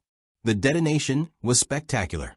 Both warriors were thrown backward by the blast, Vader's armor scorched and damaged, Gundramon's systems failing catastrophically. Energy reserves, 11%. Emergency shutdown in 10 seconds. Magna Kidman caught Gundramon before he hit the ice, his own reserves bottoming out at 15%. We're done. No power left for another engagement. Vader rose from the ice slowly, his armor smoking, his cape torn, his respirator laboring. But he was still functional, still dangerous, still the Dark Lord of the Sith. Impressive, he admitted, his voice carrying a note of what might have been respect, but insufficient. He raised his hand toward Luke, preparing to end this with overwhelming force power. The young pilot would be captured, interrogated, perhaps even turned to the dark side. And these three anomalies would be dissected for their secrets. A familiar whistling scream cut through the air. The Millennium Falcon dropped from the clouds, its ventral quad cannons blazing with sustained fire that tore up the ground between Vader and the fallen warriors. Han Solo's voice crackled over external speakers. Everybody's still alive down there. Get on board now. We're the last ship out, and I'm not dying on this ice ball. The Falcon's boarding ramp was already descending, Chewbacca visible at the controls, while Han manned the guns. Leia appeared at the ramp, waving frantically. Luke didn't hesitate. He deactivated his lightsaber and ran for the ship, grabbing Beale Starman's arm and trying to drag her damaged form toward safety. Come on. We're leaving. Magna Kidman hauled Gundramon over his shoulder despite his own critical reserves, forcing his legs to move through sheer determination. Beale Starman's systems were failing, but she managed to reboot enough motor control to stumble forward, supported by Luke. Vader raised his hand to stop them with the Force, but the Falcon's guns forced him back, the sustained fire making even telekinetic defense difficult to maintain. He could pursue, could probably destroy the freighter with enough effort, but the tactical situation had shifted. The rebels were escaping. These anomalies were too damaged to pose immediate threat. And the young pilot's Force presence haunted Vader's thoughts, raising questions he wasn't prepared to face. The five figures scrambled up the Falcon's ramp, 3 battered Digimon and 1 exhausted young Jedi, pulled to safety by a princess and a smuggler who'd become a hero despite himself. Go, go, go, Han shouted to Chewie, and the Falcon's engine screamed to maximum thrust. The ship rocketed skyward, dodging TIE fighters and turbo laser fire, breaking through the atmosphere with reckless speed that only Han Solo could have piloted. Vader watched them escape, standing alone on the frozen battlefield surrounded by the wreckage of his assault force.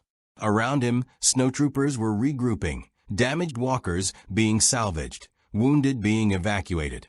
The battle was over. The rebels had escaped, and 3 warriors from beyond the stars had fought him to a standstill. Lord Vader, Admiral Piatt's voice came through his comlink cautiously. The rebel transports have all jumped to hyperspace. The base is empty except for destroyed equipment. Should we pursue? Yes, Vader said quietly. But not just the rebels. I want those 3 anomalies found. Track the Millennium Falcon. Deploy every resource necessary. They are significant. As the Lambda shuttle retrieved him, Vader's thoughts churned with dark contemplation. 3 beings who existed outside the Force. A young pilot whose presence felt impossible yet undeniable. Variables he hadn't anticipated.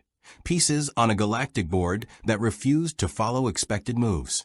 The game had become more complex, and Darth Vader had never backed down from complexity.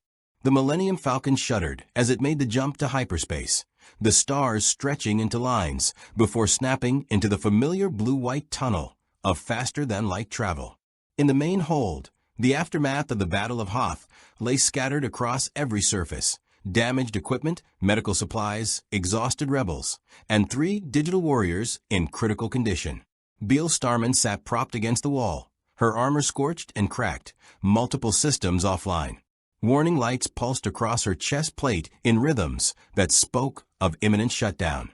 Energy reserves, 14%. Emergency power only. Her motorcycle was gone, destroyed invaders' force lightning assault. She felt diminished, vulnerable in ways she hadn't experienced since her earliest days in the digital world. Across from her, Gundramon lay on his back, both revolvers beside him, one completely destroyed, the other barely functional. His crimson and black armor bore scorch marks from a dozen impacts, and his HUD flickered intermittently as damage systems tried to maintain basic operations. Energy reserves, 9%. He stared at the ceiling, processing the reality that they'd nearly been deleted by a single opponent. Magna Kidman sat in a corner, his rifle destroyed, his armor dented from telekinetic impacts. His analytical processor was running continuous diagnostics, trying to understand how beings of her caliber had been so thoroughly outmatched. Energy reserves, 12%. Every calculation led to the same conclusion. They'd survived through luck, allied intervention, and tactical retreat. Against Darth Vader's mastery of the Force, their superior firepower and coordination had been insufficient. "We lost," Gundramon said quietly.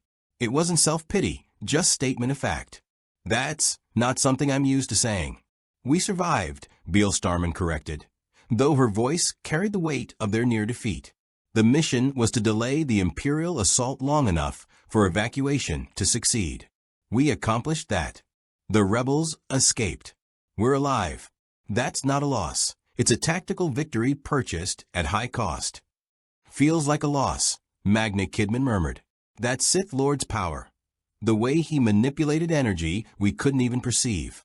It was like fighting blind against an opponent who could see perfectly.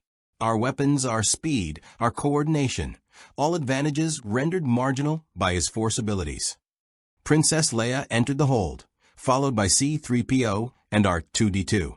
She'd changed from her command vest into more practical traveling clothes, though exhaustion was evident in every movement. Her diplomatic mask was down, revealing the young woman beneath the royal bearing, scared, tired, but unbowed. "How are they?" she asked Luke, who sat nearby. His lightsaber laid across his knees as he meditated on the confrontation with Vader. "Damaged but stable," Luke replied, opening his eyes. Through the Force, he could sense the void where the 3 Digimon existed, absences that somehow felt more present than many living beings he'd encountered. "They're not like us. They need energy, data, something we don't fully understand. Without proper support, they'll cease to function," Beale Starman finished. "Our digital cores require regular power input to maintain cohesion. Back home, we draw from the digital world's data networks constantly. Here, we've been running on whatever energy we could interface with your base's computers, power generators, limited sources. The battle drained us below sustainable levels. We have perhaps 6 hours before our cores begin fragmenting." R2-D2 whistled urgently and rolled forward, extending a data probe toward Beale Starman. She studied the little droid for a moment, then nodded. "Go ahead. Maybe you can help." The astromech interfaced directly with Beale Starman systems, his processors working to understand the alien digital architecture. After several seconds, he beeped excitedly and began transmitting something, not just power, but data itself. Information streams, computational processes, the very essence of what made a droid sentient. He was sharing himself. Beale Starman's energy reserves ticked upward. 15%, 16%, 17%. It wasn't much, but it was sustaining, life-giving. R2 is offering to act as a data bridge, C-3PO translated, his voice uncertain. He says he can provide continuous low-level power and information exchange to help sustain your cores. However, he notes this will drain his own reserves significantly and may compromise some of his functions. He insists it's worth the risk, given what you did for the rebellion today. Tell him, Beale Starman paused, something like emotion crossing through her digital consciousness. Tell him we're grateful, and that he's braver than most beings we've encountered. R2 beeped proudly, his dome rotating with satisfaction. Han Solo emerged from the cockpit, wiping grease from his hands. We're on a course for the rendezvous point. Should meet up with the rebel fleet in about 8 hours. Assuming the Empire doesn't track us first, which, let's be honest, they probably will. The Empire has bigger problems than tracking one ship, Leia said, though her tone suggested she didn't quite believe it. They'll be securing Hoth, analyzing what happened, determining why their assault failed so catastrophically. About that, Han said, leaning against a bulkhead and studying the 3 Digimon with his practiced smuggler's assessment. You 3 took on an entire Imperial assault force and won. Then you fought Vader himself, Vader, and survived. I've been around the galaxy more times than I can count, and I've never seen anything like it. So I've got to ask, what exactly are you? Gundramon forced himself to sit up, his servos grinding in protest. We're Digimon, digital monsters, sentient data given physical form through a dimension called the digital world. We're warriors, mercenaries, survivors of conflicts you couldn't imagine. We've fought beings who could reshape reality, destroy worlds, command armies of darkness. Vader was... He paused, choosing words carefully. Vader was something new, something we weren't prepared for. That force power of his, Magna Kidman said, his analytical voice carrying unusual respect. It operates on principles completely foreign to our understanding. We can't sense it, can't predict it, can't interface with it. Fighting him was like being blind and deaf simultaneously. We relied purely on tactical coordination and firepower, which proved insufficient against his combination of precognition, telekinesis, and decades of combat mastery. Luke set his lightsaber aside and leaned forward. But you heard him. I felt it through the Force. He was surprised, even impressed. You broke his assault, destroyed his machines, and fought him to a standstill despite every disadvantage. That's not nothing. That's extraordinary. We nearly died, Beale Starman said bluntly. If you hadn't intervened when you did, Vader would have crushed our cores and scattered our data across Hoth. We were seconds from complete system failure. That's not victory, it's barely survival. Welcome to the rebellion, Han said with dark humor. Barely surviving is what we do best. Hell, it's practically our motto. He sobered, looking at each of them in turn.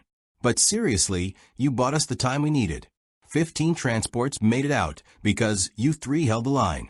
That's over 300 people who'd be dead or captured if you hadn't fought. So yeah, you didn't kill Vader. Nobody kills Vader. But you saved 300 lives. That counts for something.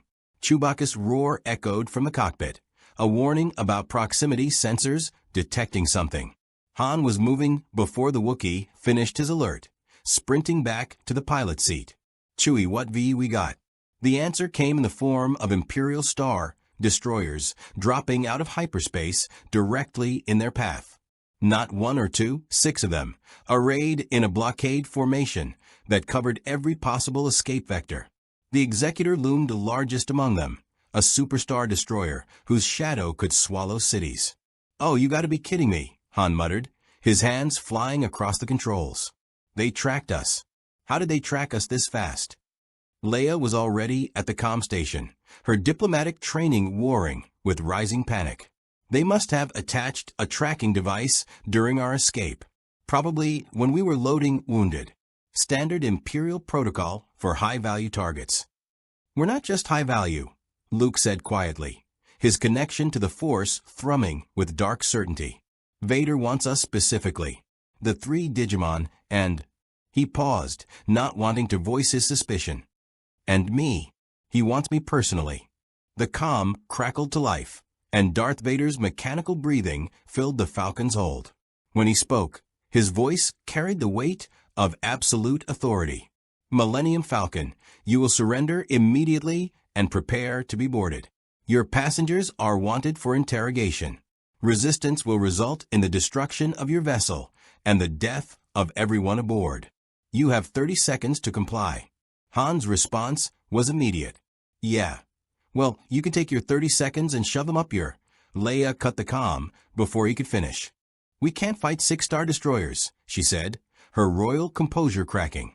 Even with the Digimon at full strength, which they're not. We're trapped. Beale Starman forced herself to stand, every servo protesting. Her core temperature spiking with the effort. Energy reserves, 18% and holding thanks to our 2's continuous data feed. Not enough to fight, but enough to make hard choices. There's always another option, she said.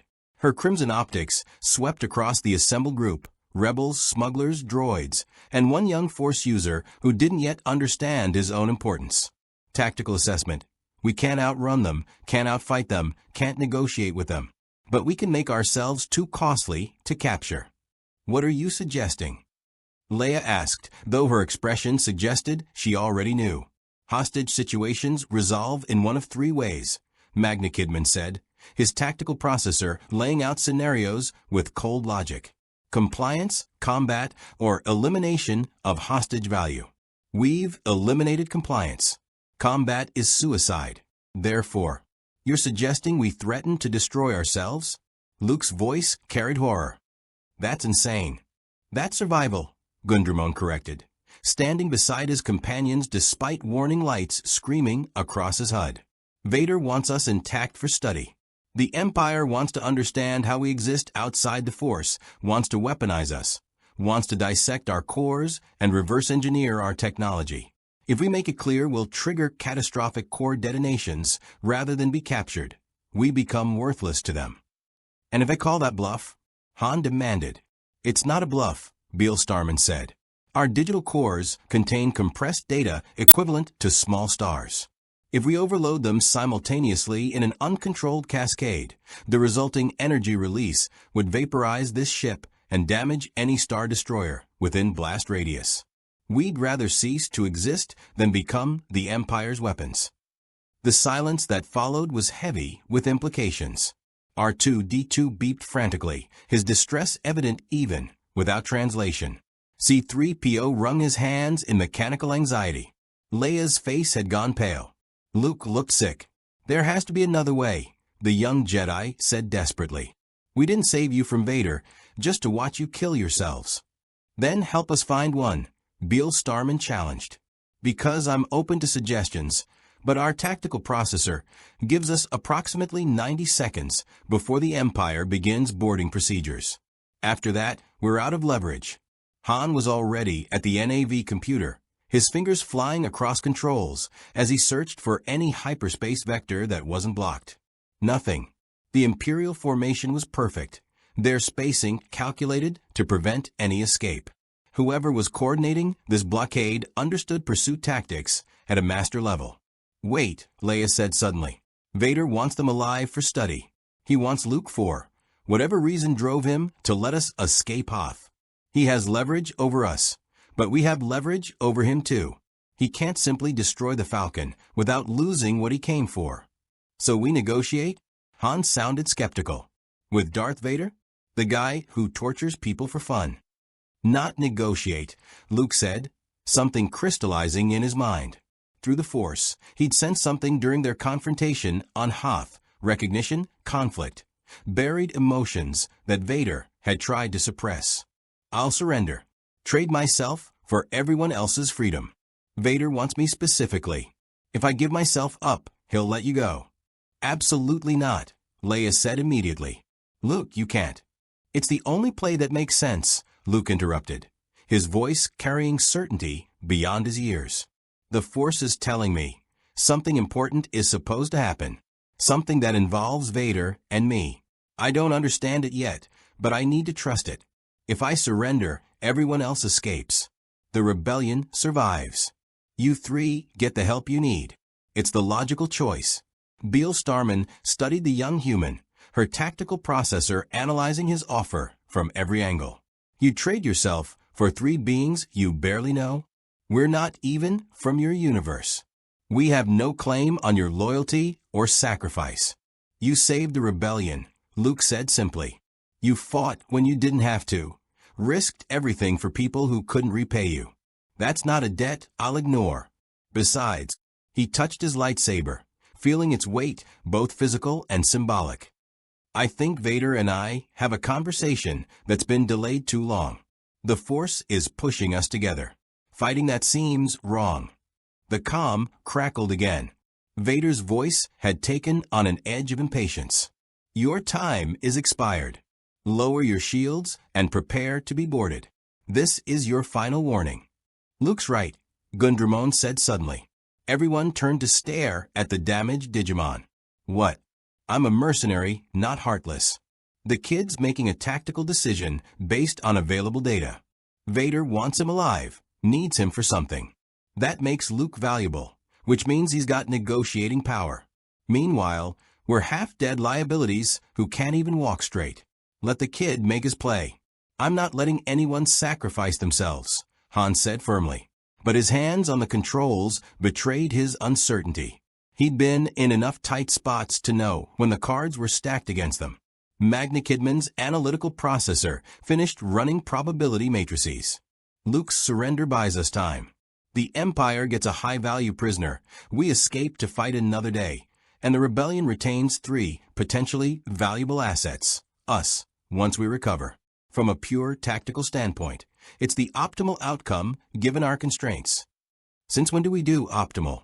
Leia demanded, though her voice cracked with emotion. We're supposed to be better than making cold calculations about sacrifices. We are better, Luke said, walking toward the airlock. But being better doesn't mean being stupid. This is the right move. I can feel it. He looked back at the 3 Digimon, meeting Beelstarman's crimson optics directly. When you're recovered, help them. Help the Rebellion. You've already saved hundreds of lives. Save thousands more. Make this worth it. Beelstarman stood at attention despite her damaged systems, a gesture of respect between warriors. We will. You have our word. Luke opened the comm channel himself. Lord Vader. This is Luke Skywalker. I'm surrendering myself in exchange for the safe passage of the Millennium Falcon and all aboard. No boarding, no pursuit, no tricks. You get me, they go free. Do we have an accord? The pause that followed felt eternal. Then Vader's voice, carrying tones that might have been satisfaction or something far more complex. You will be transported via shuttle to the Executor. Once you are secured, the Millennium Falcon will be permitted to leave unharmed. You have my word. The word of Darth Vader, Han muttered. That, and 5 credits, might buy you a drink in a cheap cantina. It's all we've got, Luke said. He holstered his lightsaber but didn't remove it, small defiance, maintaining dignity even in surrender. May the Force be with you. All of you. As the Lambda shuttle detached from the Executor to retrieve Luke, as the young Jedi prepared to face whatever destiny awaited him aboard a Star Destroyer commanded by the galaxy's greatest monster, 3 digital warriors made a silent vow. They would recover. They would return to full strength. And when the time came, they would ensure that Luke Skywalker's sacrifice wasn't wasted. The 3 Musketeers had fought Darth Vader and survived. Now they would learn what it meant to be part of something larger than themselves, a rebellion fighting against impossible odds, where every victory was purchased with sacrifice, and hope itself became a weapon against the darkness. The game had changed, and 3 gunslingers from another universe had become players on a galactic stage they barely understood. The rebel fleet hung in deep space like scattered stars.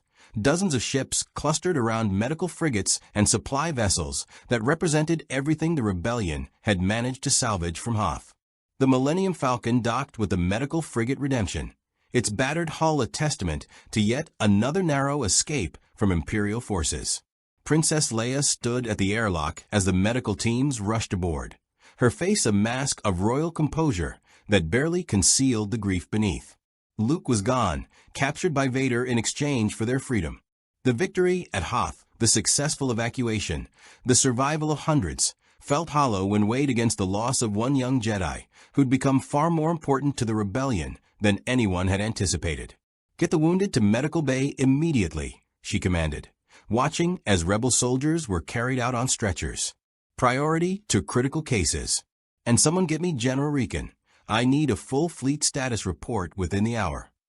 Han descended the Falcon's ramp with Chewbacca, both looking haggard, but intact. Behind them came the three Digimon, moving slowly, their damaged armor and depleted energy reserves making each step an effort of pure determination. R2-D2 rolled alongside them, still maintaining his data connection to Beelstarman. The Astromecha's power reserves also running dangerously low from the sustained interface. Medical droids approached immediately, their sensors registering the unusual energy signatures and failing systems.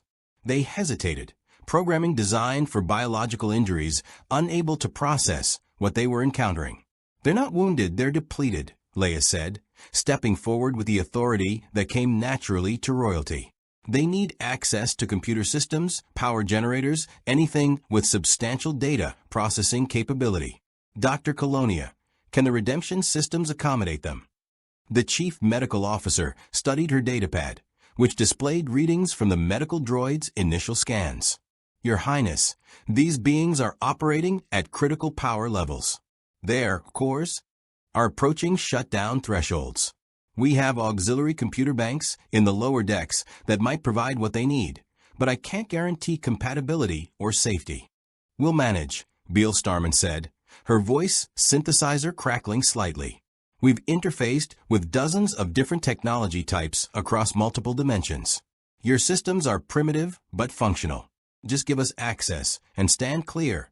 The initial connection process can be energetic." 30 minutes later, the three Digimon sat in a converted storage bay that had been hastily repurposed as their recovery chamber. Thick power cables ran from the Redemption's auxiliary generators directly into interface ports on their armor. Diagnostic screens surrounded them, displaying cascading data streams as their digital cores slowly absorbed the energy and information they desperately needed. Energy reserves ticked upward gradually. Beelstarman 24%, Gundramon 19%, Magna Kidman 22%. Not recovered, but stabilized. No longer facing imminent shutdown. Leia entered the chamber, followed by General Riken and several command staff officers. She studied the three warriors with an expression that mixed gratitude, curiosity, and the calculating assessment of a military leader weighing assets and liabilities. "The fleet is assembled," she said without preamble. 15 transports made it out, along with most of our fighter squadrons and supply ships. Casualties were lighter than projected, thanks in large part to your intervention at Hoth. General Riken has something he wants to say. The weathered officer stepped forward, his military bearing evident despite obvious exhaustion. "I commanded the defense of Echo Base. I've seen more battles than I care to count, fought against impossible odds more times than any sane person should survive. But I've never seen 3 fighters accomplish what you did. You broke an Imperial assault, gave us the time we needed to evacuate, and faced Darth Vader himself. The Rebel Alliance owes you a debt that words can barely express." Gundramon waved one hand dismissively, though the gesture was weakened by his damaged condition. "We honor our contracts. You gave us shelter and energy when we needed it. We repaid that debt. Simple transaction." "Except it wasn't simple," Leia countered. "You could have fled at any point, could have used our chaos to escape to neutral space and find your own way home. Instead, you stayed and fought.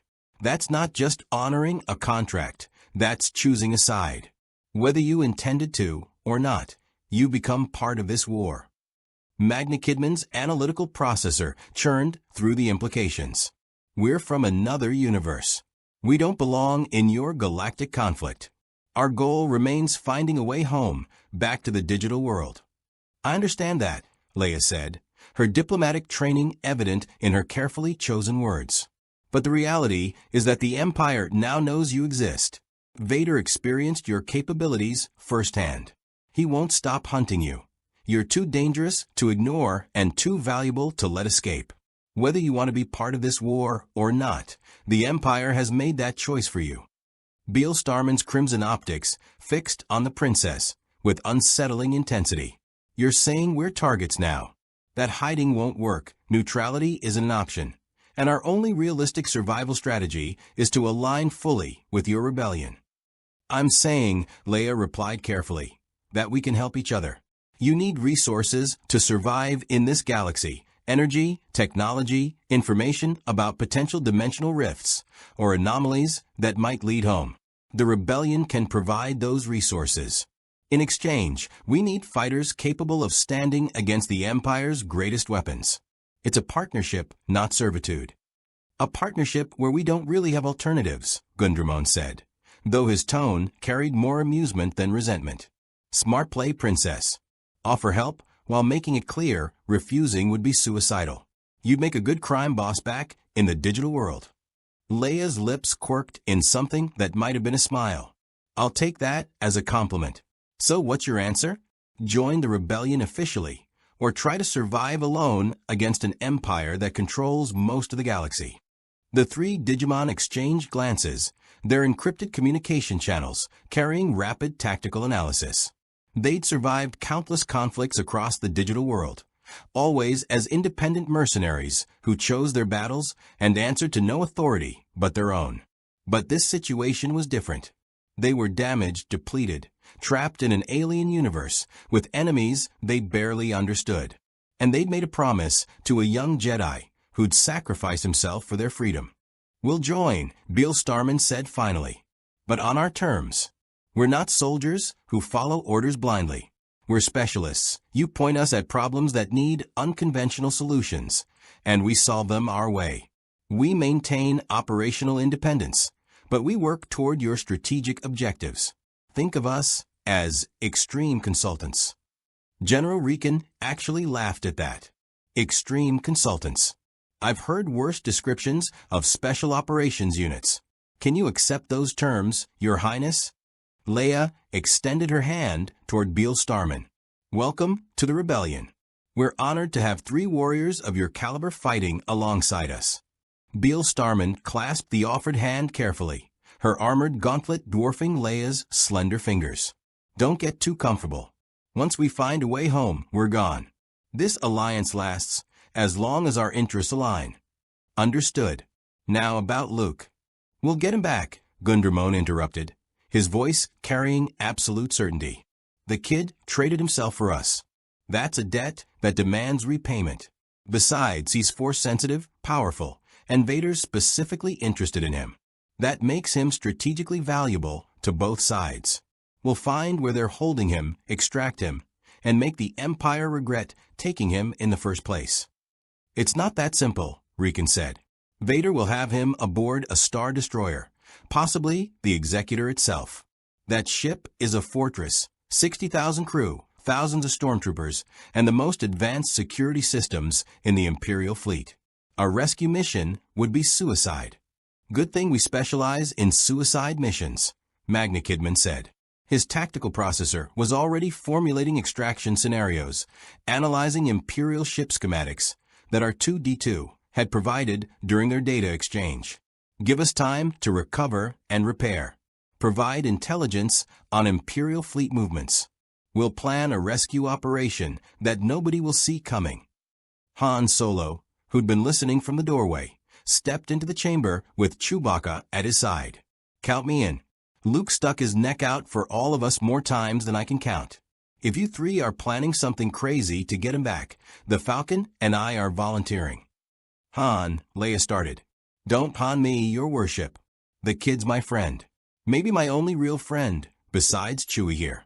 I'm not abandoning him to Vader just because the mission's dangerous. Hell, dangerous is what we do best. Chewbacca roared his agreement, his massive paws clenching into fists that promised violence to anyone who harmed his friends. R2-D2 rolled into the chamber, beeping urgently. C-3PO followed, translating with typical anxiety. Oh dear.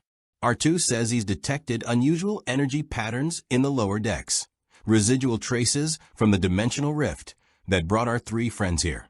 He believes if we analyze these patterns carefully, we might be able to predict or even locate similar rifts in the future. However, he notes this would require extensive computational resources and possibly months of analysis. Beal Starman's attention snapped to the astromech. Dimensional rift traces?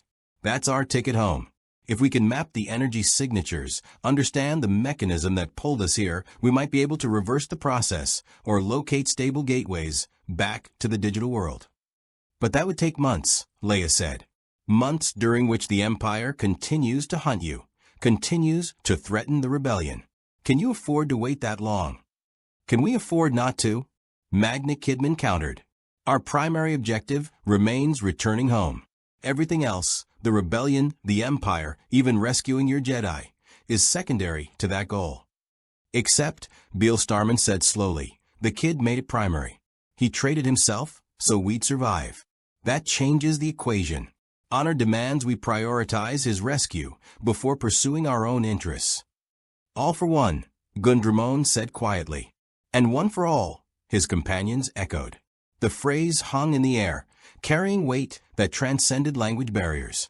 Leia recognized the bond between the three Digimon, not just tactical coordination, but something deeper. They were brothers in arms who'd survived battles across dimensions, who'd learned that individual survival meant nothing if your companions fell. Then we work together, Leia said. The rebellion provides you with recovery time, resources, and intelligence. You help us plan Luke's rescue. R2 analyzes the dimensional rift data in the background.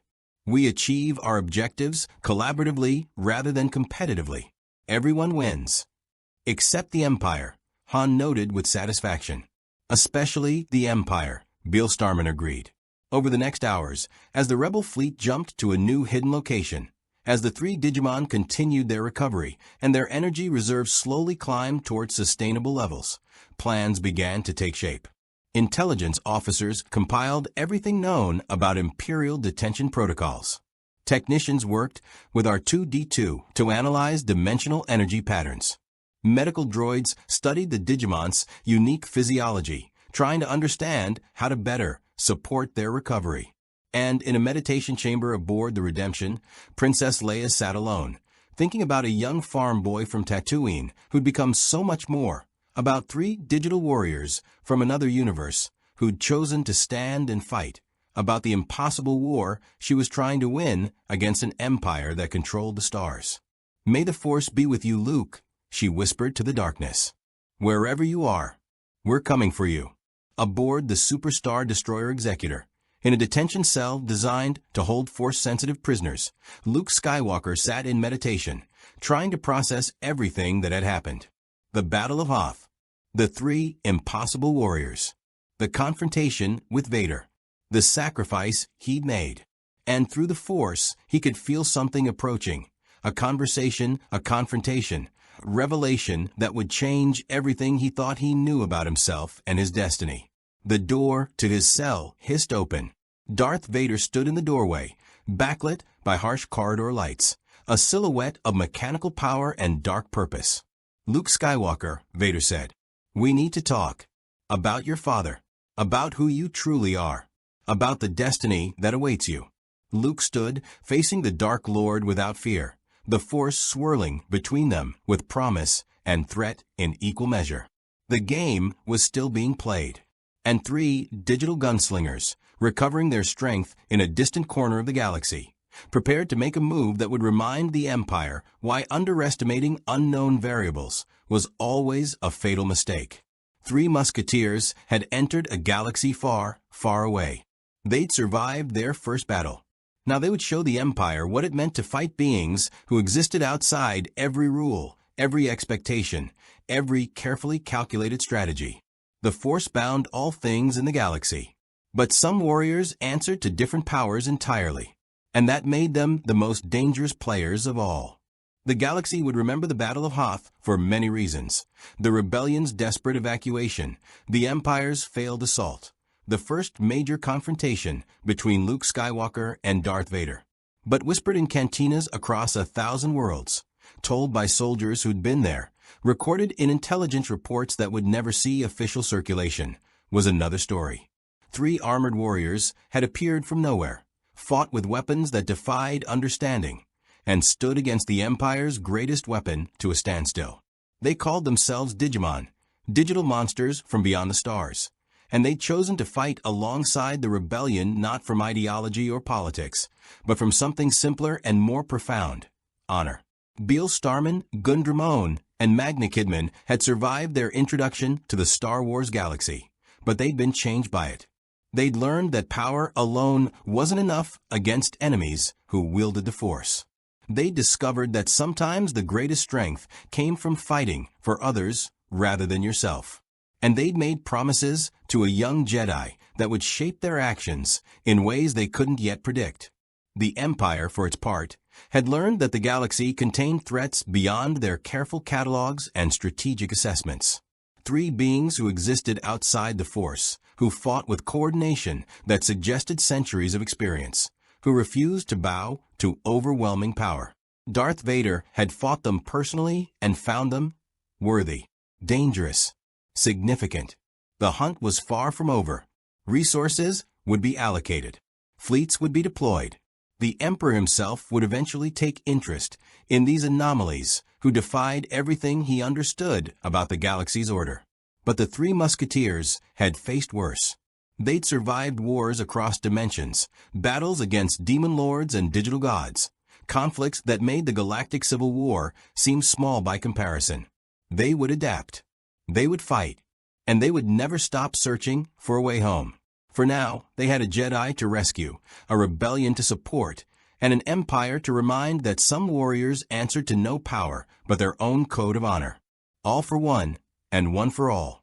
The motto echoed across the stars, carrying promise and threat in equal measure. The 3 Musketeers had arrived in a galaxy far, far away, and the Force itself would learn to account for warriors who existed beyond its reach.